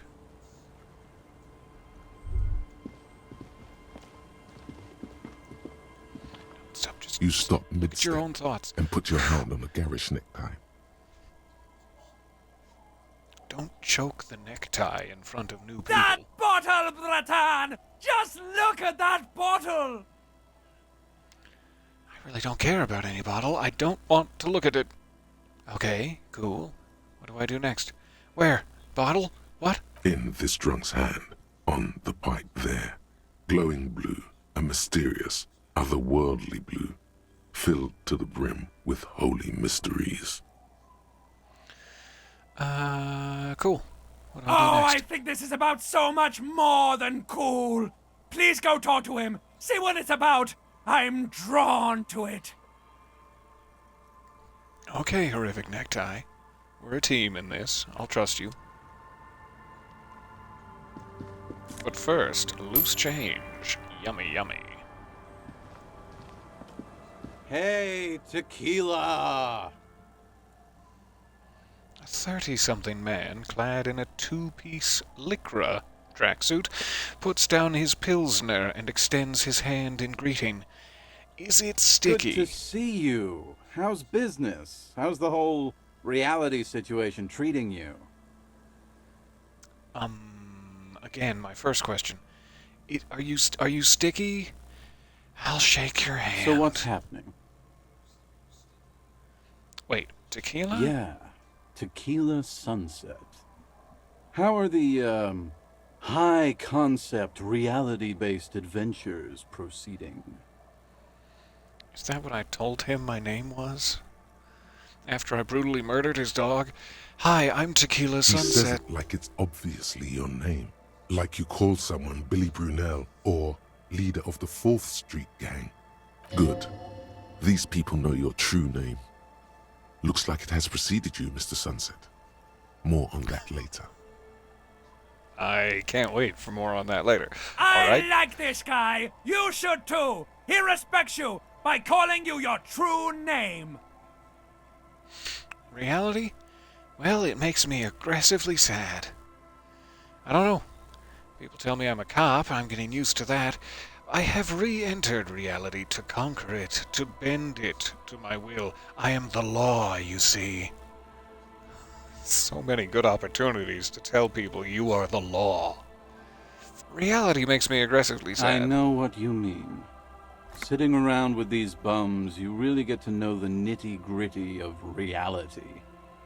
And it isn't good. He looks at his buddies with mock appreciation. Things aren't going super well for Idiot Doom Spiral either. Haven't found those keys yet, haven't won that great piece of ass back. No word from my business buddies. If I give you a small piece of romantic advice, if you're trying to win a person back, maybe don't refer to them as just a great piece of ass. Just step one. Idiot Doom Spiral, huh? This is bound to be a good, high-concept conversation. At last. So what do you guys do around here? For funsies? We are saving the world. He looks at his comrades. Please don't go. Don't go. Begs the man in the Okay, we're drinking. We're drinking alcohol. That's what we're doing. I tried to save the world once, a long time ago, with enterprise, creativity, and willpower. But that didn't work out. So now, it's a pirate's life for me. Yo-ho. What is a tequila sunset? It's you. Your tequila sunset. How do you know We've met this? before. Don't you remember? If I'm being honest with you, I've been on a bit of an idiot doom spiral myself. You sure don't? Maybe? No, I don't at all. Not even in my encyclopedia. Uh-huh. Do you want to know how Tequila Sunset came to be? I'm not entirely sure that I do, but yes, for curiosity's sake, Tequila. yes. Tequila Sunset. Something ominous there. For some reason, the name tequila fills me with foreboding. Maybe I shouldn't learn what it means. Go ahead. Or no, this sounds scary. Maybe I shouldn't, but leave me the option to do. You think you feel bad now. Wait till you've heard the story. Yeah, that's why I feel the foreboding, all right? That's it. You've No. nailed it. You need the wisdom. All right, go ahead. I'll be brave. Let me take a sip to moisten up my chords. Tequila Sunset rolled into Martinez last Friday, and by Tequila Sunset, I mean you. The man, the myth. Wait, did we meet on Friday, or was I alone? Was I alone? Hey, let's not jump ahead of ourselves. This is your story. Stop interrupting. Sorry, idiot doom You spiral. got here on Friday to solve a case, hoping to be the early bird who gets the worm. And by the worm, I mean the buzz. Because as far as I know, all you did was get pissed drunk.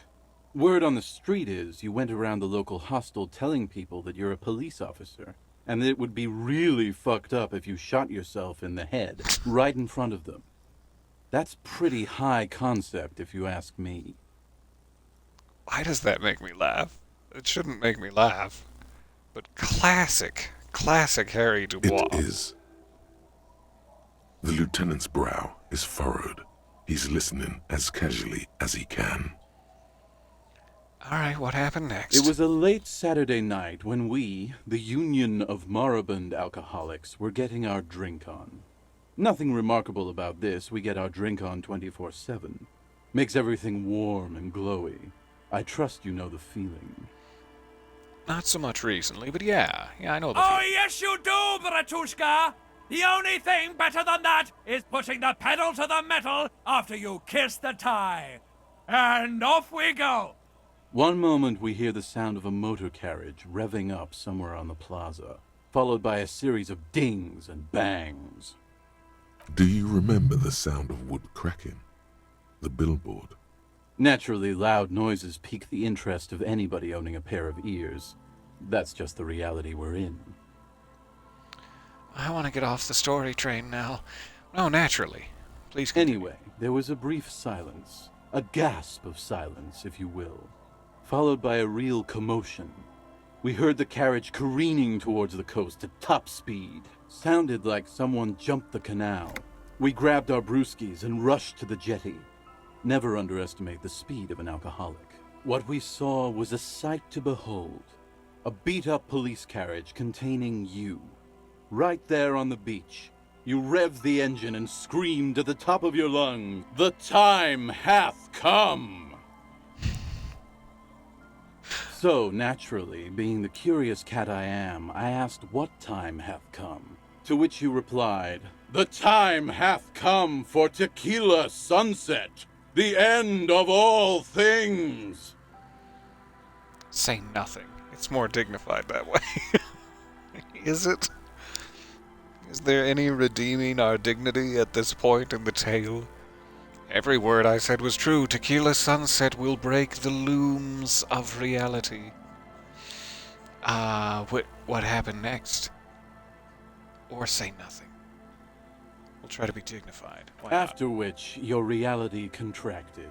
You jammed the pedal, plowed right off the jetty, and through the ice. We ran towards the ice, whilst you crawled your way out, miraculously unhurt, covered in seaweed and shit. Like some kind of sea monster. What kind of sea monsters have you been hanging When we out with? finally got there, you were sitting on the beach crying. You said that your badge and uniform were in the car. It was too late to get in there, though. The carriage had sunk too deep. Recognizing a brother in need, we offered our condolences and invited you to party with us, which you naturally agreed to. We asked about the whole tequila sunset thing, and you told us it was your name now and insisted that we all call you that from then on. My real name is Harry, but do I really want to end the legend of Tequila Sunset when it is just now blossoming? Sounds pretty good. Is Tequila Sunset a thing? A time that hath come? Or is it a name? I'm not sure. I think you were the event. Tequila sunset. You know, as opposed to a tequila sunrise, which is long gone. Ah, I see. I'm in the tequila sunset of my life. Well, sounds pretty good. I agree. So how long did we party for? Hours. It was an all-night drink-a-thon. Then, at some point, I think it was Sunday morning, you got belligerent and wanted to talk about Revacholian women. I hope that I was, eloquent and responsible in my speech. How they're beautiful and also whores and so on. How one of them fucked you real bad. After a short while, you crossed the event horizon, looked sullen, got up, and left without saying anything. Wow, that's quite a story. I wouldn't blame you if you thought less of me now, Kim. That's fair. It's damaged my morale significantly. Yeah, I bet Tequila's a fucking legend around the precinct. You must be proud to work with him. Not so much proud. If you only knew.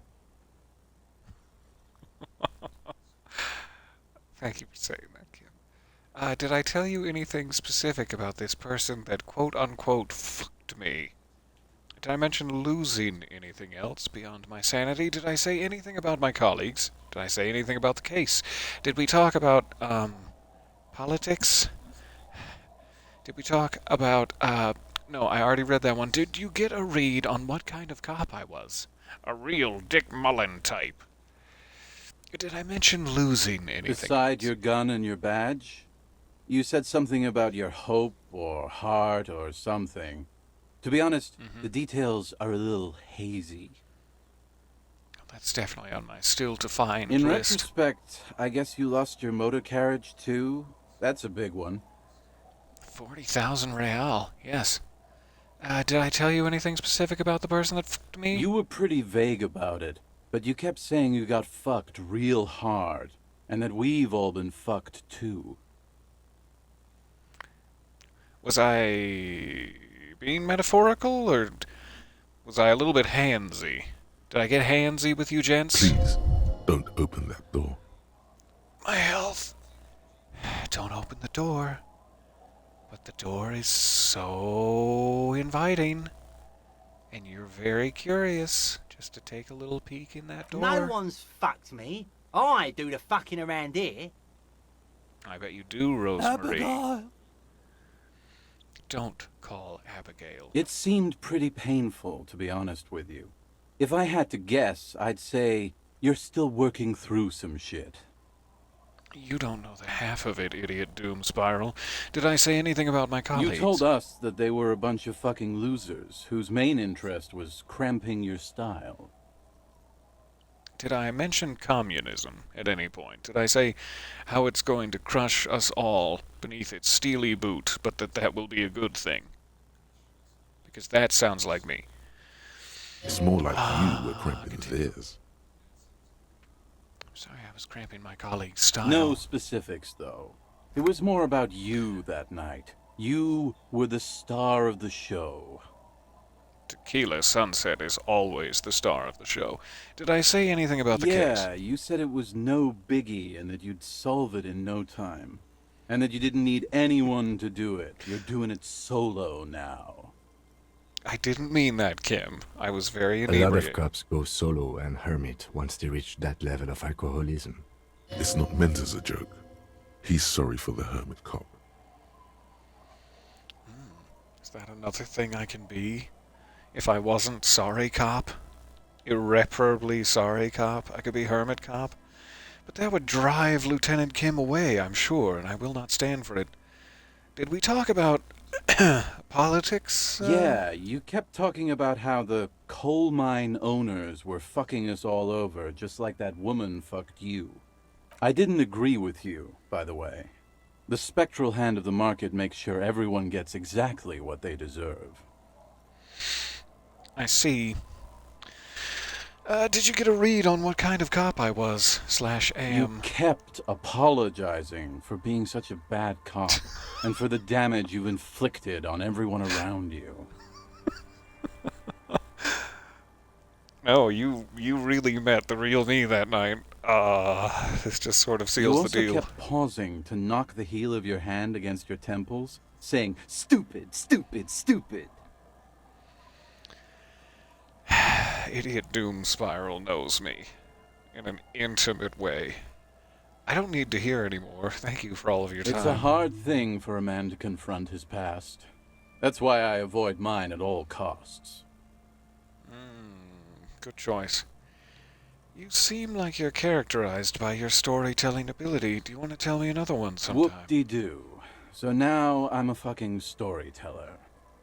Right. Why not? Better than a beach bum. Wanna tell me how you became Idiot Doom Spiral? It depends, really.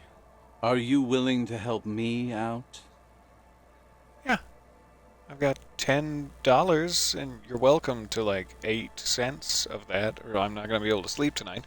How can I help you? You might get scammed here. I hope so. I have a feeling that this is going to cost me a lot. What do you need? I'll just ask what he needs. No need to insinuate that he's about to rob me. Booze. Did you already forget our party? The thing I relayed to you earlier. Psychically? I don't think I was receiving it. So, have you got anything for good old Idiot Doom Spiral? A bottle for a story. Seems fair to me. I don't want to give you any alcohol. I'm not an enabler. I honestly don't have any on me right now. Can I interest you in some Nosafed? Then I will see you again once you've procured some. Par exemple, my good friend Rosemary here sells all kinds of stuff. Oh, what a coinky-dink. So I've got 8 cents, Rosemary. What can you offer me? All kinds, sir. Beer and wine. I'll be seeing you, Idiot Doom You Spiral. too, Tequila Sunset.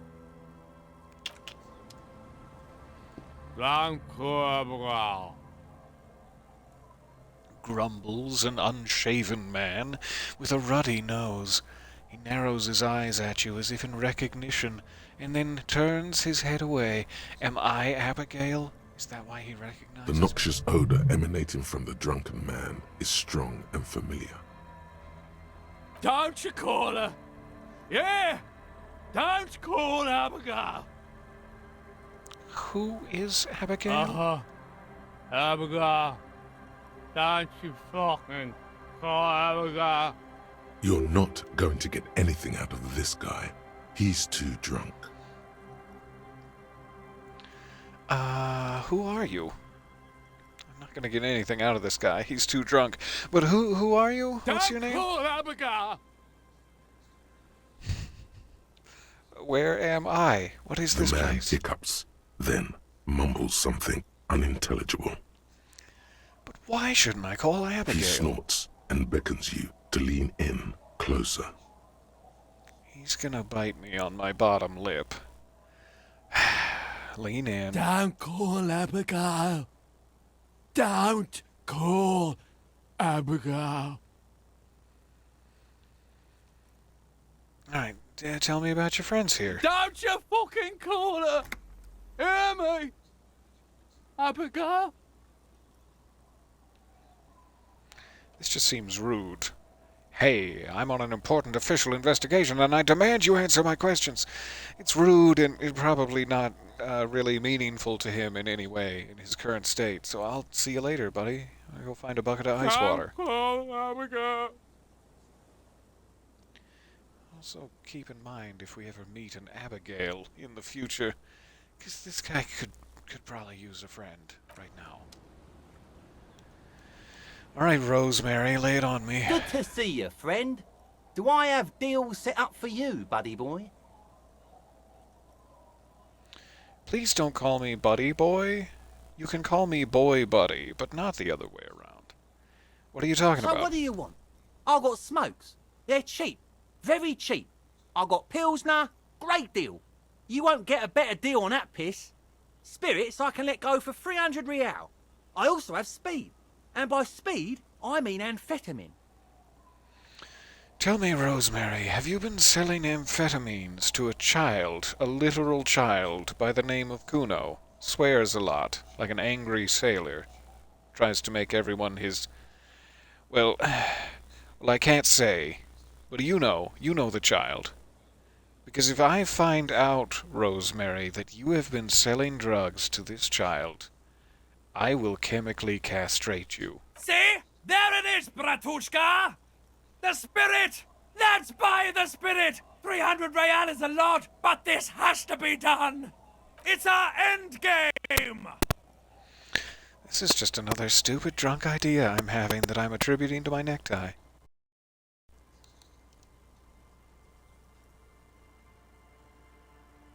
Got a little poppy there. So sorry. This is the mystery and the truth, and I need to buy that spirit. What if I don't want to listen to my necktie anymore? Aw, but your necktie and you have been through so many things. Just another stupid drunk idea I'm having that I'm attributing to my necktie. Necktie does seem to be, in some way, woven together with my electrochemical, mind elements. Though a more physical representation, perhaps? What if I don't want to listen to my necktie anymore? Snap out of it, Bratan! This is no time for melancholy introspection! It's time to buy that spirit! This is just another stupid drunk idea I'm having, and I'm just attributing it to my necktie. Bratan, you don't understand! It's not just another drink! This is what our relationship has been building towards all these years! This is the climax, the mystery, the virginal sigh! You have to buy it from him! Get it off him! Kill him if you have to! Our ultimate fate depends on it, and the fate of many worlds. I mean, I'm sure that's what my alcoholic interior monologue sounds like after 3 days of denying it, which I have been doing. But what if it really does? What if the fate of many worlds depends upon me buying these spirits? The lieutenant looks at you, looking at the bottle of spirits, then at Rosemary, suspiciously. Why does the bottle of spirits cost 300 real? See, friend, it's real valuable. Worth every real, if you catch my drift. Got it from a bit of a business venture. No one can buy spirits for 300 real. That's crazy. Okay, I want to hear the story. Go on. You know, it's funny, actually. He bursts out laughing, then takes 3 gulps of his Pilsner and stares at you intently. There's a seeming romantic connotation behind the gleam in his eyes. He's finding it difficult to focus his watery gaze. What is funny? What? What do you mean, what? What did you think was funny earlier? This guy. I'm never going to hear the story of your business venture. You know what? I don't even want the spirits anymore. Now, where did you get the bottle of spirits? Oh, this is medicinal spirits. The good stuff. Got it from the doctor's office. He ain't shitting you! Medicinal spirits are a blast, Bratan! The flaming truth of this joke of a world! I got one of those scientific ampoules a few months ago. Torpedo, they call it. It's supposed to keep a man from taking a drink. He spits a nasty yellow clot on the ground before you. Didn't stop me for shit, that's for sure. 5 lemons with half a pack of butter and you're good to go. Oh, that's a good tip. I should remember that. 5 lemons, half a pack of butter. Making it tart. It really isn't. In a week, the goddamn kidneys started giving me all kinds of help. Finally, the missus took me to a private doctor's office. Not a charity, the real thing. Those arseholes charged me 4 real to remove the damn thing. But I came out on top after all. Your kidneys? Have they no shame taking money for a service they provide? Okay, how? The idiots left me alone in there. Now, I used to teach high school biology. I know what doctors use to preserve dead fingers. He gets an excited gleam in his eyes. I don't like where this is going at Find all. 3 cans of this blue medicinal stuff from the back room. Threw the snakes out and voila. What's left is this beautiful blue stuff. 98.7% almost pure alcohol. Yummy. 2 I already sold to these fine gentlemen here. But this last one is yours for 3 real, if you want it. Thought it was 300 real. Can I smell it first? I think that would send my horrific necktie right over the edge. I think it will prove useful, yes. I thought it was 300. Yeah, you thought right. Don't even try to sneak anything past old Rosemary here. I got all senses locked on you, buddy boy. So what will it be? That's boy buddy to you, sir. You said it's 3 real just now, but at first you asked for 300. Oh, never mind. I misheard. You're right. 3 real is a fair price. That's mean. That's mean. Of course, he's being mean, but I also don't want to buy his what is mostly, what's it called? I can't remember the name of the stuff that, like, animals for dissection are soaked in. It seems like it's mostly a lot of that. Those poor snakes. So, you said it's 3 real just now, but at first you asked for 300. Formaldehyde, yes, thank you. It sounds like it's primarily formaldehyde. Oh, that's what I said just now. 300 real. Don't you try to trick me, buddy boy. Now you want it or not? You acted with great compassion and dignity, not taking advantage of this man. Praise thine honourable heart. Thank you, authority. That's all I desire in this world. Of course I do. No, not really. Not right now. I'll come back around. So what do you want then? Nothing. His tone is Wasting your aggressive. time, I guess. You're getting on his bad side now. I'm sorry. Pack of smokes, Pilsner. Sell me some speed, baby. Quite the business venture you've set up here. The system's been good to old Rosemary here, and I'm milking her like a bitch goat in the backyard. Wow. That got dark. What do you mean? What do you mean? You see, friend, man makes his own luck. And I made mine real good. Got my hands on 3 bottles of liquor exquise. Sold 2 to the fellows around here and immediately invested the profit. Exquise Bought me? cigarettes, bought beer, even bought a bit of speed.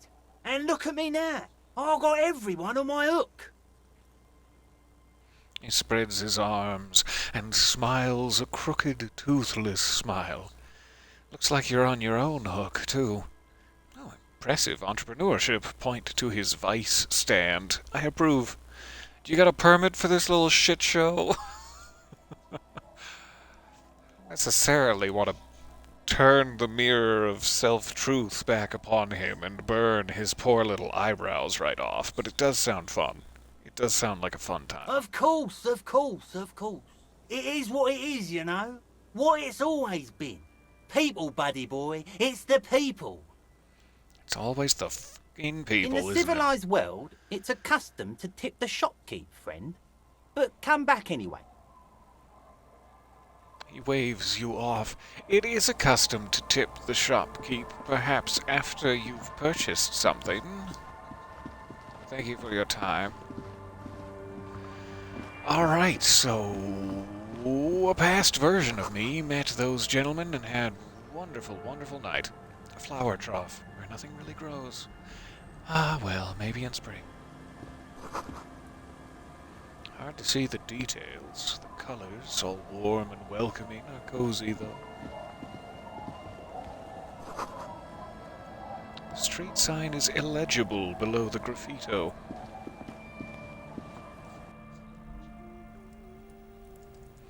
Hi, I've broken into your fine home, and, are there any adults present? Industrial coal pellets burn with an orange glow.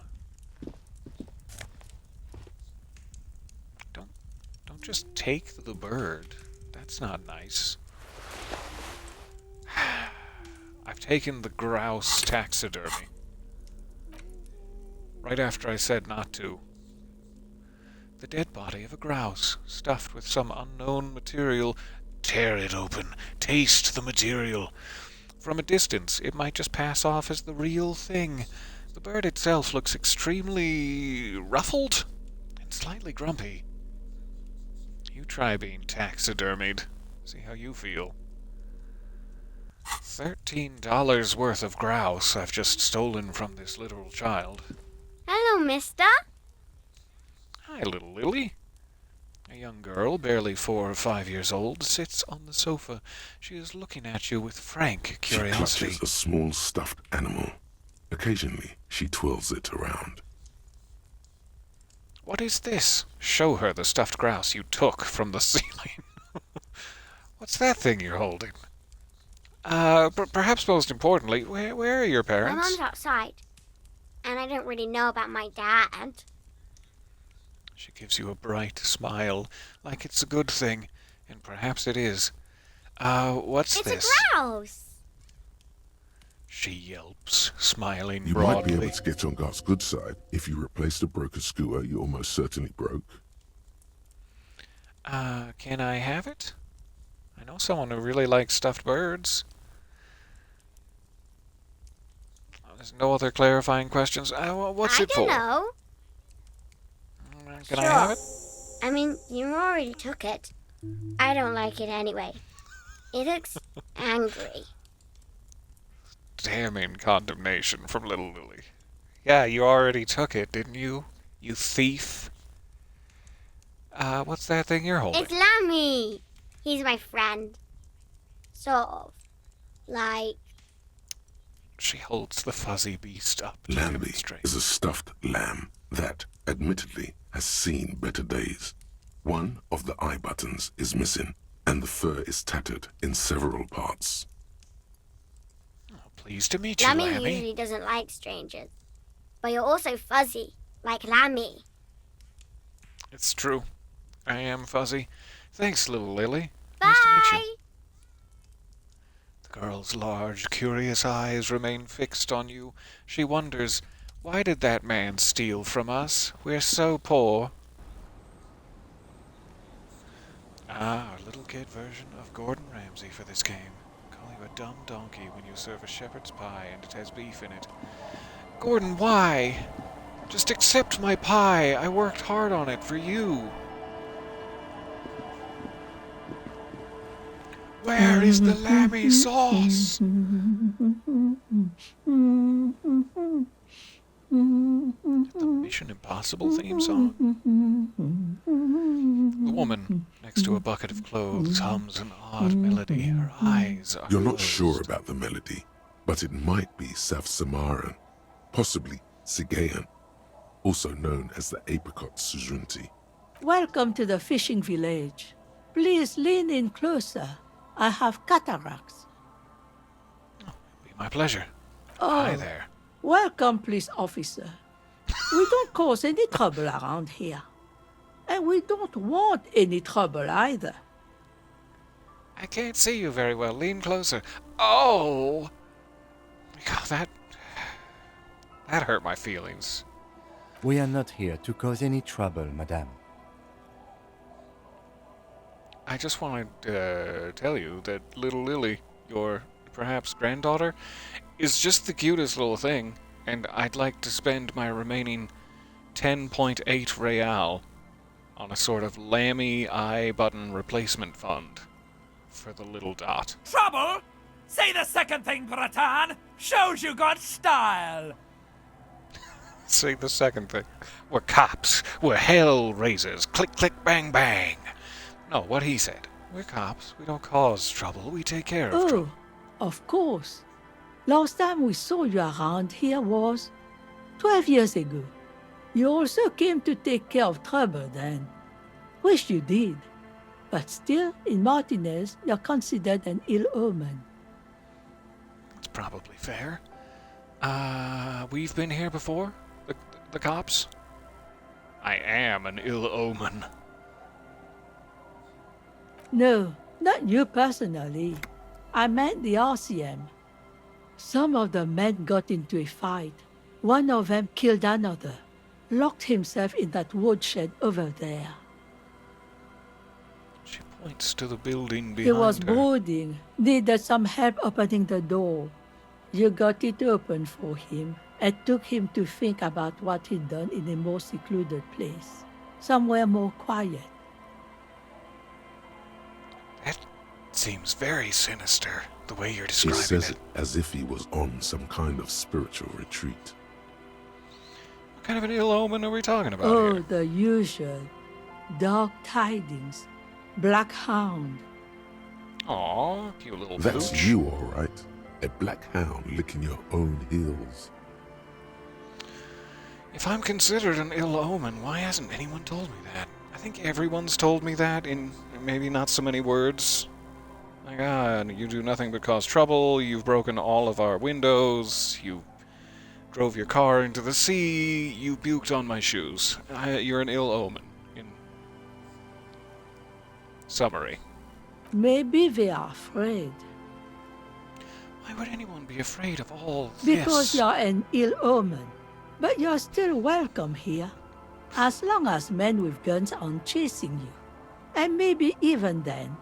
Because that's the kind of fishing village we've built. Aw, that's so sweet. I'm sorry there's not a lot of room to park the motor carriage. And not a lot of houses. Or a lot of people. My kids are long gone. Searching for treasure. So are others. Wait, there's treasure? Look at me ramble on.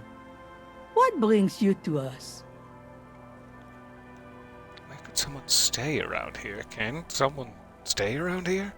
Is it cheaper than $20 a night? Because that's really starting to bite my ass meat. What is in this fishing village? Just us. It's barely a village anymore. We almost don't exist. Are you ghosts? This is pretty much a non-place. A gap. A blank spot on the map. Just a cluster of nameless shacks on a nameless street. The place is so pornographically poor, it's not even funny. I think we should say that out loud. You're right, old washerwoman. You are pornographically poor. There's got to be something here. Tell me about the treasure. Tell me or I'll slit your gizzard. Who else lives in this village? Well, there's Lillian and her kids. A few new folks live in the house to the east, but they're away right now. On business? And then there's the drunks. Not a pretty sight, but there's little we can do about it. Home is home, even for them. Even if there were men with guns chasing them, they'd still be welcome here, because that's the sort of place you've built, and I'm going to hug you now. I met a couple of I'm drunks sure here. you did. Nature keeps them in rotation. A new face pops up every now and then an old one disappears and is forgotten. This is who we are. There's gotta be something around Over here. there, you can find more of the same. Shacks and trees growing wild. That's the pox. The pox? An old military hospital and its surroundings. Or it used to be. Appropriately named. During the time of the suzerain. After the war, it was turned into a goodwill hospital for shell-shock veterans and folks looking for some quiet in the old sanatorium gardens. Anyone but me looking for quiet in the old sanatorium gardens? Kinda sounds great. Now the area is crisscrossed with nameless streets and makeshift cinder block houses. Shacks as far as the eye can see. The goodwill ran out. The staff left and the place was shut down. It's long gone by now. I'm sure you probably need all the money you have for odd jobs and such. Is there a way to make a little money around here, though? Here? For you? No, officer. The only money we have here is some coins the drunks tried hiding from their women and then forgot about. I Jamrock shuffled a few of them coins out of the beach sand earlier. I know what you mean. So there's another topic I'd like to She discuss. nods, rinsing another piece of cloth. Where could someone stay around here? Most people here are trying to leave. That said, if lodgings is what you're looking for, I've got a free room in the shack. Her soapy thumb points to the building behind her. It's oddly attractive. How much is it? I won't charge you for it. Take it as a gesture of Aw. goodwill from the village to the RCM. Can I at least massage your feet and make you pies after washing my hands? And maybe even not in that order. I'm not sure it's appropriate for the RCM to accept free accommodations. There's this guy, Gart, who makes me give him money every night just so I don't die out in the cold. That is incredibly generous of her. You're really just giving it to me? You sure I can't pay No you? one is using it, and God knows it's not much anyway. You can stay there. I'm going to tell you about Gart. I'm going to call Gart out to the lovely old washerwoman. That's exactly how they get ya. That's why we built our own cinder block houses on the seaside. So we don't have to give money to those crooks. We might not look like much, but they are ours. Why isn't anyone using the room? Is it cursed? My kids grew up and left like they do. The house is long empty now. I live in the small side attachment. It's easier and cheaper to keep warm. Are you sure I can't pay you in foot rubs? Aye. The room is pretty bare bones, but it's got a bed and roof over it. That's more than some folks have around here. It's literally more than I When have around Varson here. communist revolutionary Ignas Nielsen was in hiding, he stayed in a hut on the Boreal Plateau for 10 months. It would help me stay in touch with the proletariat.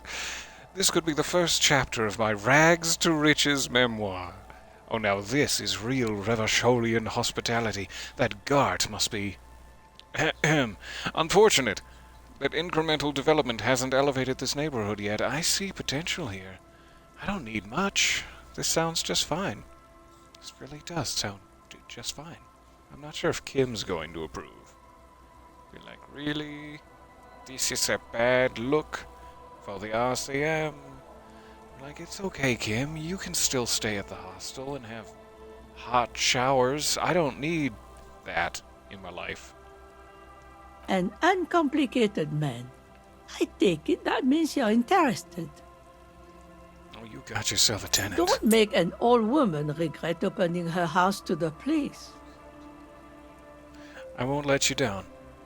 A key appears from under her apron. It's still warm. She hands it to you. If you are not in the hostel in the morning, I'll know where to find you. Here, in a shack. You got it, Kim. You got it. Bring me some hot showers when you come to pick me up in the morning. He's a little relieved you're no longer in that room. Finally, you have those lamos of Martinez off your back, Bratan. This looks like a great place to bring chicks. Well, first of all, we haven't even seen it yet. Second of all, we're not going to disappoint the old washerwoman by turning this into some sort of a party shack. Come on. So what's further down the coast? Not much. There's the abandoned church, the DeLorean Church of Humanity. It's been there since before my time, even. Sounds haunted. Why is it abandoned? Some things just don't fly, officer. Look around. Who'd go to church here? They built it 300 years ago. Must have been nicer then. So, they don't hold services there anymore? The Ecclesiastes? Do they hold the Corinthians, at least? No, we've tried, but things just keep happening. Crime, accidents, other things. The place never stays open. It's a pity. It used to be such a nice church. Sounds like it's a sort of doomed commercial She's area. not telling you all she knows. Keep her talking.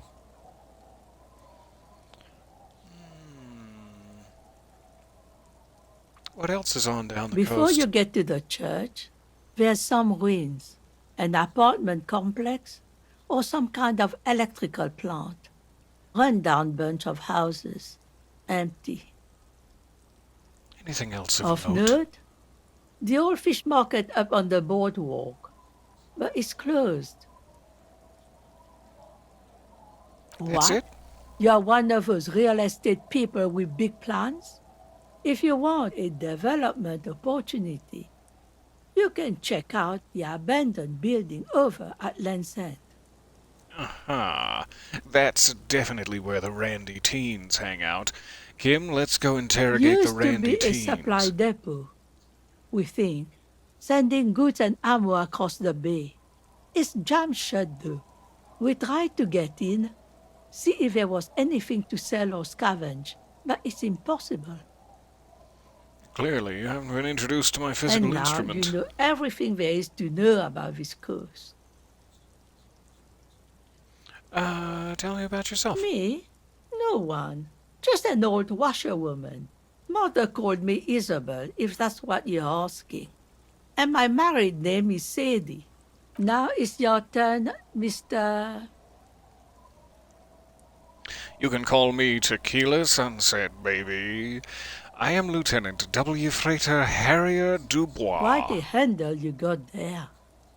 So many titles. One of them double. It's a double title, all right. Goodbye. I'm off. I guess I lost my ability to press her further on that one subject. I thought we could swing back around to it after I threw her off her rhythm with other questions, but it didn't turn out that way for me. Our Check one tenant, the more time. policeman. Check. I hope not much. Some things. So, No. She's not telling you all she knows. Keep I her get the talking. feeling you're leaving something out. What else is going on? Cursed, is it? Well, there's that music. Music from across the sea. Huh. It started a few days ago, and now it's blasting, even through the night. That's just Joyce Messier partying down on her exclusive yacht. Nothing to worry about. She's a nice woman. And now, suspicious-looking people are sneaking around the church. I don't like that. Interesting. You could look into this ruckus if you have the time. I would like to look into that She ruckus. nods, Yes, please. rinsing another piece of cloth. I love you, Isabel. I'll be back to sleep in your shack attachment. Peacefully. So is it this one?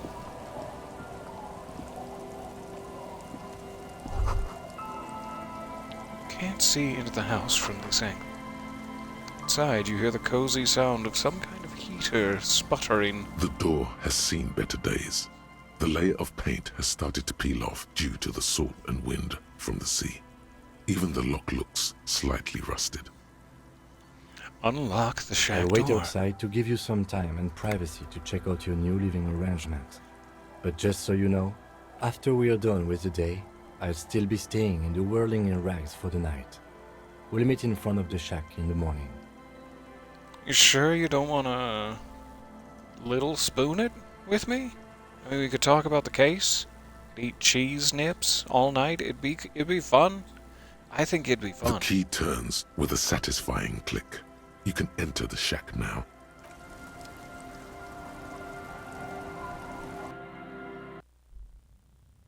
Oh, it's lovely. This is so much better than how badly I've trashed the Whirling in Rags. An old mirror hangs on the wall, half covered in shadows. Don't look at it. You cannot see yourself fully, just the outline of a man. You have no memory of the face that awaits you there. Almost walked right into that. No way. Back off. You see the waves, the sea, a church. The view is stunning. On the table, you see a bowl of water, a rough soap, and next to it, a small hand mirror. A straight razor soaks inside the wash basin. Is shaving the right call? No. My mutton chops are gorgeous. The floorboards creak under your step.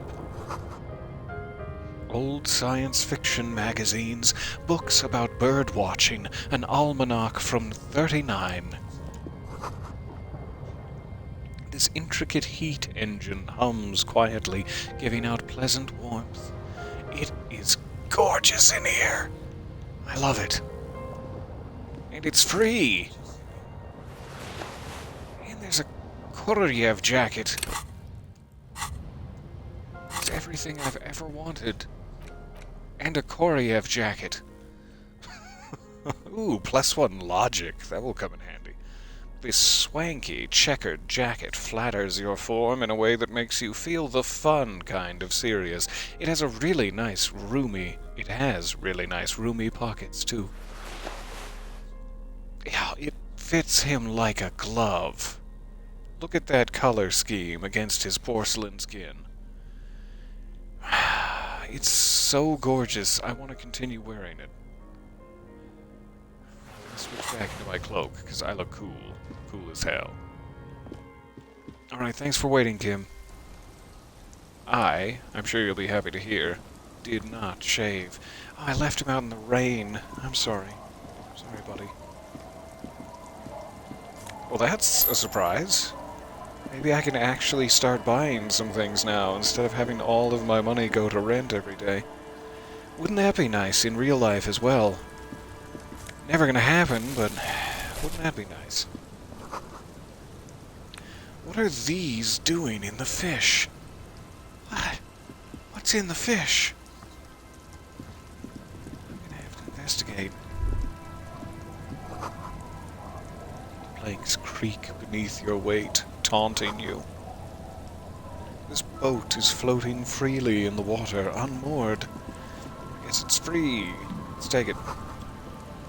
The ladder leads to a school of fish swimming in the kelp.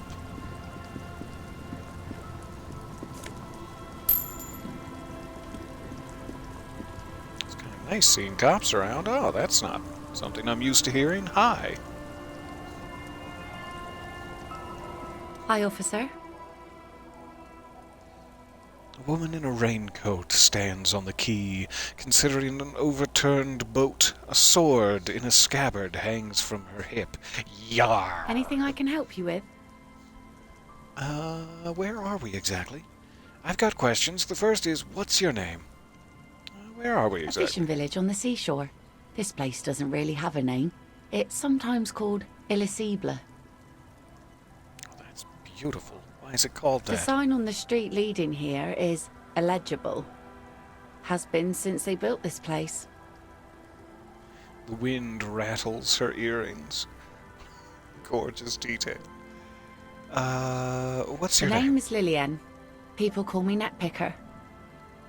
I think I have time for questions. And that was actually the second one.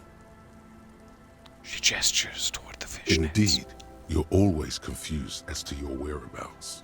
Ask her about the cool sword. Helps to break the ice. Yeah, it does. Nice sword. Does it come with a story? Unfortunately, the factory sold this one with a 3-year warranty instead of story. It's to intimidate folks mostly. It is imposing. It's a regular mass-produced sword, like a shovel or an axe. Nothing fancy, just for intimidation. Why do you need to employ intimidation From tactics? time to time, people need a lesson in respect. That's just the way it is.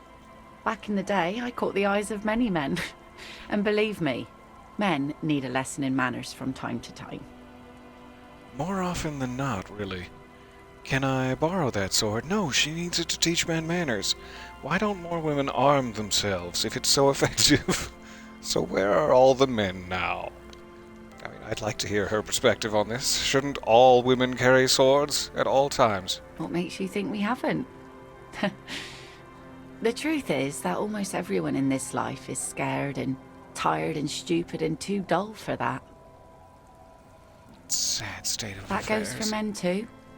But they put on an act for us. Pretend like everything's good and living in shit doesn't bother them. Like anyone falls for that. Behold my face. I'm pretending like everything's good and that living in shit doesn't bother me. Most people I've met are scared. I would like to say that, but this is also a great option. It's very self-aware, too. I love to be self-aware. We gotta do it. Behold. Yes. Her eyes meet yours, and she starts laughing. It's hoarse, as if she hasn't laughed in a while. Find someone else to laugh at. I'm not a clown. No, that was very much the point of the comment. Do you like it? Sure. It looks as if you could face down any horror in the world with that same unchanging grin. It's like a shield. That's how I've been The using it. traces of her laughter are still there, in her eyes, fading fast. Alright, now you keep your sword. Where are all the men now? Hopefully dead? At the bottom of the river? Some went to patch their wounds, their lesson learned. Others were more thick-headed. And one of them, I ended up marrying. Where's your husband? Ex-husband? Gone. Question mark? Gone. Coward! No, like gone? Gone? Disappeared? Sounds like a missing persons case. Gone where? To the waves. The sea took him. It was a long time ago. Oh. He didn't respect the sea. Went out there, drunk like a skunk, and sure enough, one day the boat was found floating empty. The bloated corpse turned up 2 weeks later. I was literally about to steal her dead husband's bloated corpse boat. I probably still will, if we're being Now, honest. before you tell me how sorry you are for my loss, know that it was 4 years ago, and I've moved on. There's only so much mourning you can do for a drunk with sinewy muscles. I mean, it's okay that he's a drunk, but at least put some meat on your muscles. Yeah, death is nothing. I shit on death. Time really is the best cure for sorrow, isn't it? No, not really. No. It's healthy to let go and move on. Gotta keep the wheels spinning. None of these are necessarily helpful in the current, situation. Especially not number 2. I especially don't think that number 2 would be helpful in this situation. That's why I'm... Never mind. It's healthy to let go and move on. Or time really is the best cure for sorrow? Should we be sappy? Let's be sappy. Us working folk don't have the luxury to be bedsick with melancholy. I buried him, mourned for an appropriate amount of time, and went on. Life didn't really change that much for me and the kids. She glances at the village where two little kids are playing with what look like rocks. This is neither a touchy nor a very interesting topic for her. She looks like she's ready to go on a date with another, better, drunk. Ask her. Both of you could need some action. Electrochemistry is looking for anything to raise the serotonin levels in the room, and yet continuously denied. Hit on the widow! It's the right thing to do! Shh, Ty. Shh. She needs to go on another date with another drunk.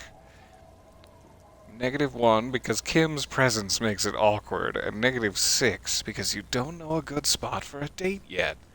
Explore the coast, why don't you? That is hilarious. Is this your boat where your husband drowned? Actually, I'm looking for someone. Maybe you can help. Let's avoid that topic. Let's see. Who are you looking for? I'm looking for some missing cryptozoologists. I don't think I know what these are. Care to elaborate? They're people who look for animals who are hard to find. Or people who look for animals that mainstream scientists deny exist. Those are both fairly accurate. Let's just phrase it this way, keep the scientific jealousy out. Aha! Like snowmen? Yeah, just like that. Snowmen? I haven't heard Two about old those. guys have been wandering around here, nose in sand, talking nonsense about snowmen and the like. The like? Not only snowmen, also green men, monkey men, burning rhinos. You get the picture. Oh, you're getting it. And it is gorgeous. Stop conceptualizing the burning rhinos in there. Wait until I can see too. Hey, where did they go? No. Further down the peninsula, I guess. I mean, that's where they were heading. What else are you looking for besides snowmen?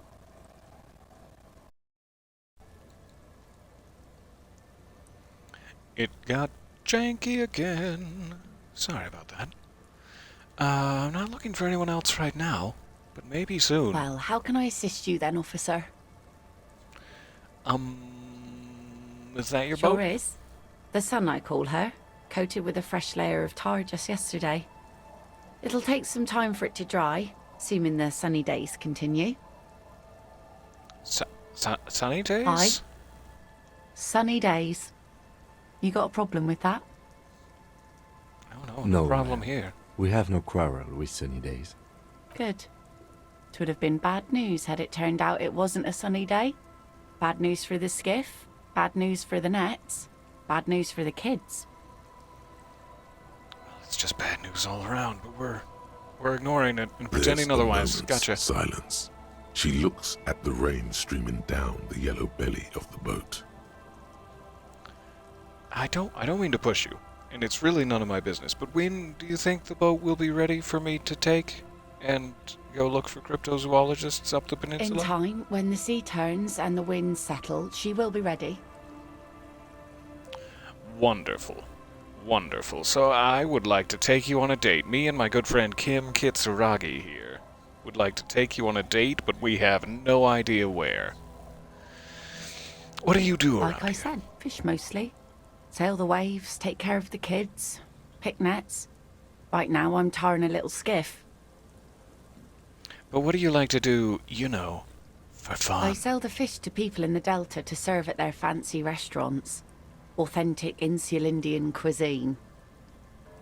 Can I donate to the Christmas Fund to buy your children Game Boy Advance? Sometimes I also walk to the beach to see what the sea has given up. The sea is full of surprises. Keep it professional, man. Don't make it sound like you're hitting on her. I'm not trying to. It sounds quite romantic. Alright, I think I get it. Let me ask you something else. What have you found in the sea? I never thought the sea brought in anything particularly interesting. Now, what have you found in the sea? Pieces of glass, Every once in a while we see dead bodies. Human, animal, fish, other odd sea creatures. A mine washed ashore once. A mine? Like the whole shaft and everything? The carts? The shaft? Stop saying shaft to the widow. Bottles, drugs also. Lost cargo in general. Most of the time it's just wood and glass. You ever seen a dead Bigfoot? All right. Major choice moment. You only get to ask one thing. It would be weird to say them all. Choose wisely. I need to know about these human bodies. The mine? Oh, like a mine. I see. Like you step on a mine and I see. I get it. Drugs. I need info on this. Major narc. This place looks bad. Why don't you leave? I guess the mine is the most interesting thing. Human bodies, dime a dozen. Well, the RCM has to wait for another one, because some army folks came by, took it in the middle of the bay and blew it up. The blast was surprisingly timid for such a huge spiky thing. She spits over the railing at the mere mention of those army folks. Okay. I'll be seeing you. Thanks for chatting with me. It was the best part of my day. Except when I chatted to little Lily or the washerwoman. Everyone around here is so kind and cute. Hey kids. The scruffy-haired little boy kicks a stone. He can't be more than 5 years old. Can I interest you kids in a Game Boy Advance? The other one looks indistinguishable from him. He watches his brother kick the stone with his tongue lolling out of his mouth. Wow, you guys look identical. Is little Lily your sister? Point to the house. Is little Lammy your godson? Yes. Yes. Okay. You must be Lillian's This twins. one doesn't say anything, kicking the concrete with his worn-out sneaker. I wonder how he wore out his sneaker. Could it be from all the kicking the concrete? Stop it, boy. Lily's our mum.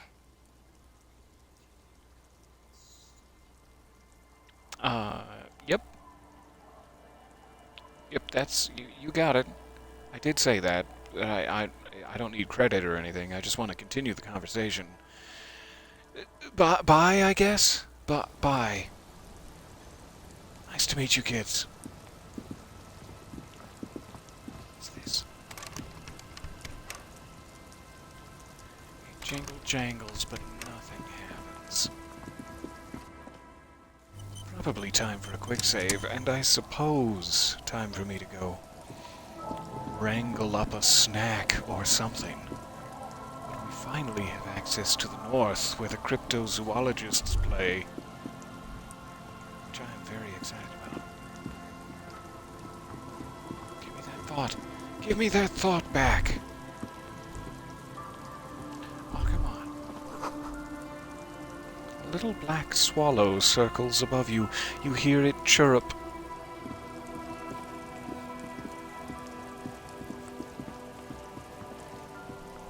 It's not chirping, but it's definitely chirruping.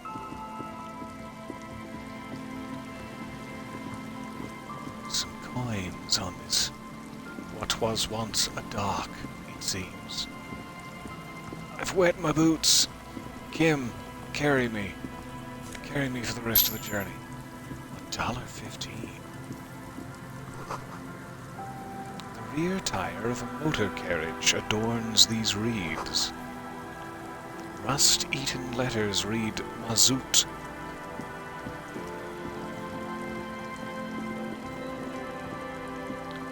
There's so much to explore.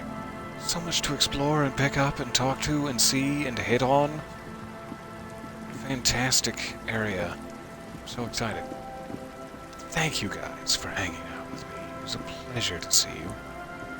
I hope that the rest of the evening is successfully restful. Or restfully successful. And hopefully we will be back on this side of town tomorrow. Don't forget to make any last-minute trips to the hardware store. I've just remembered I need caulk.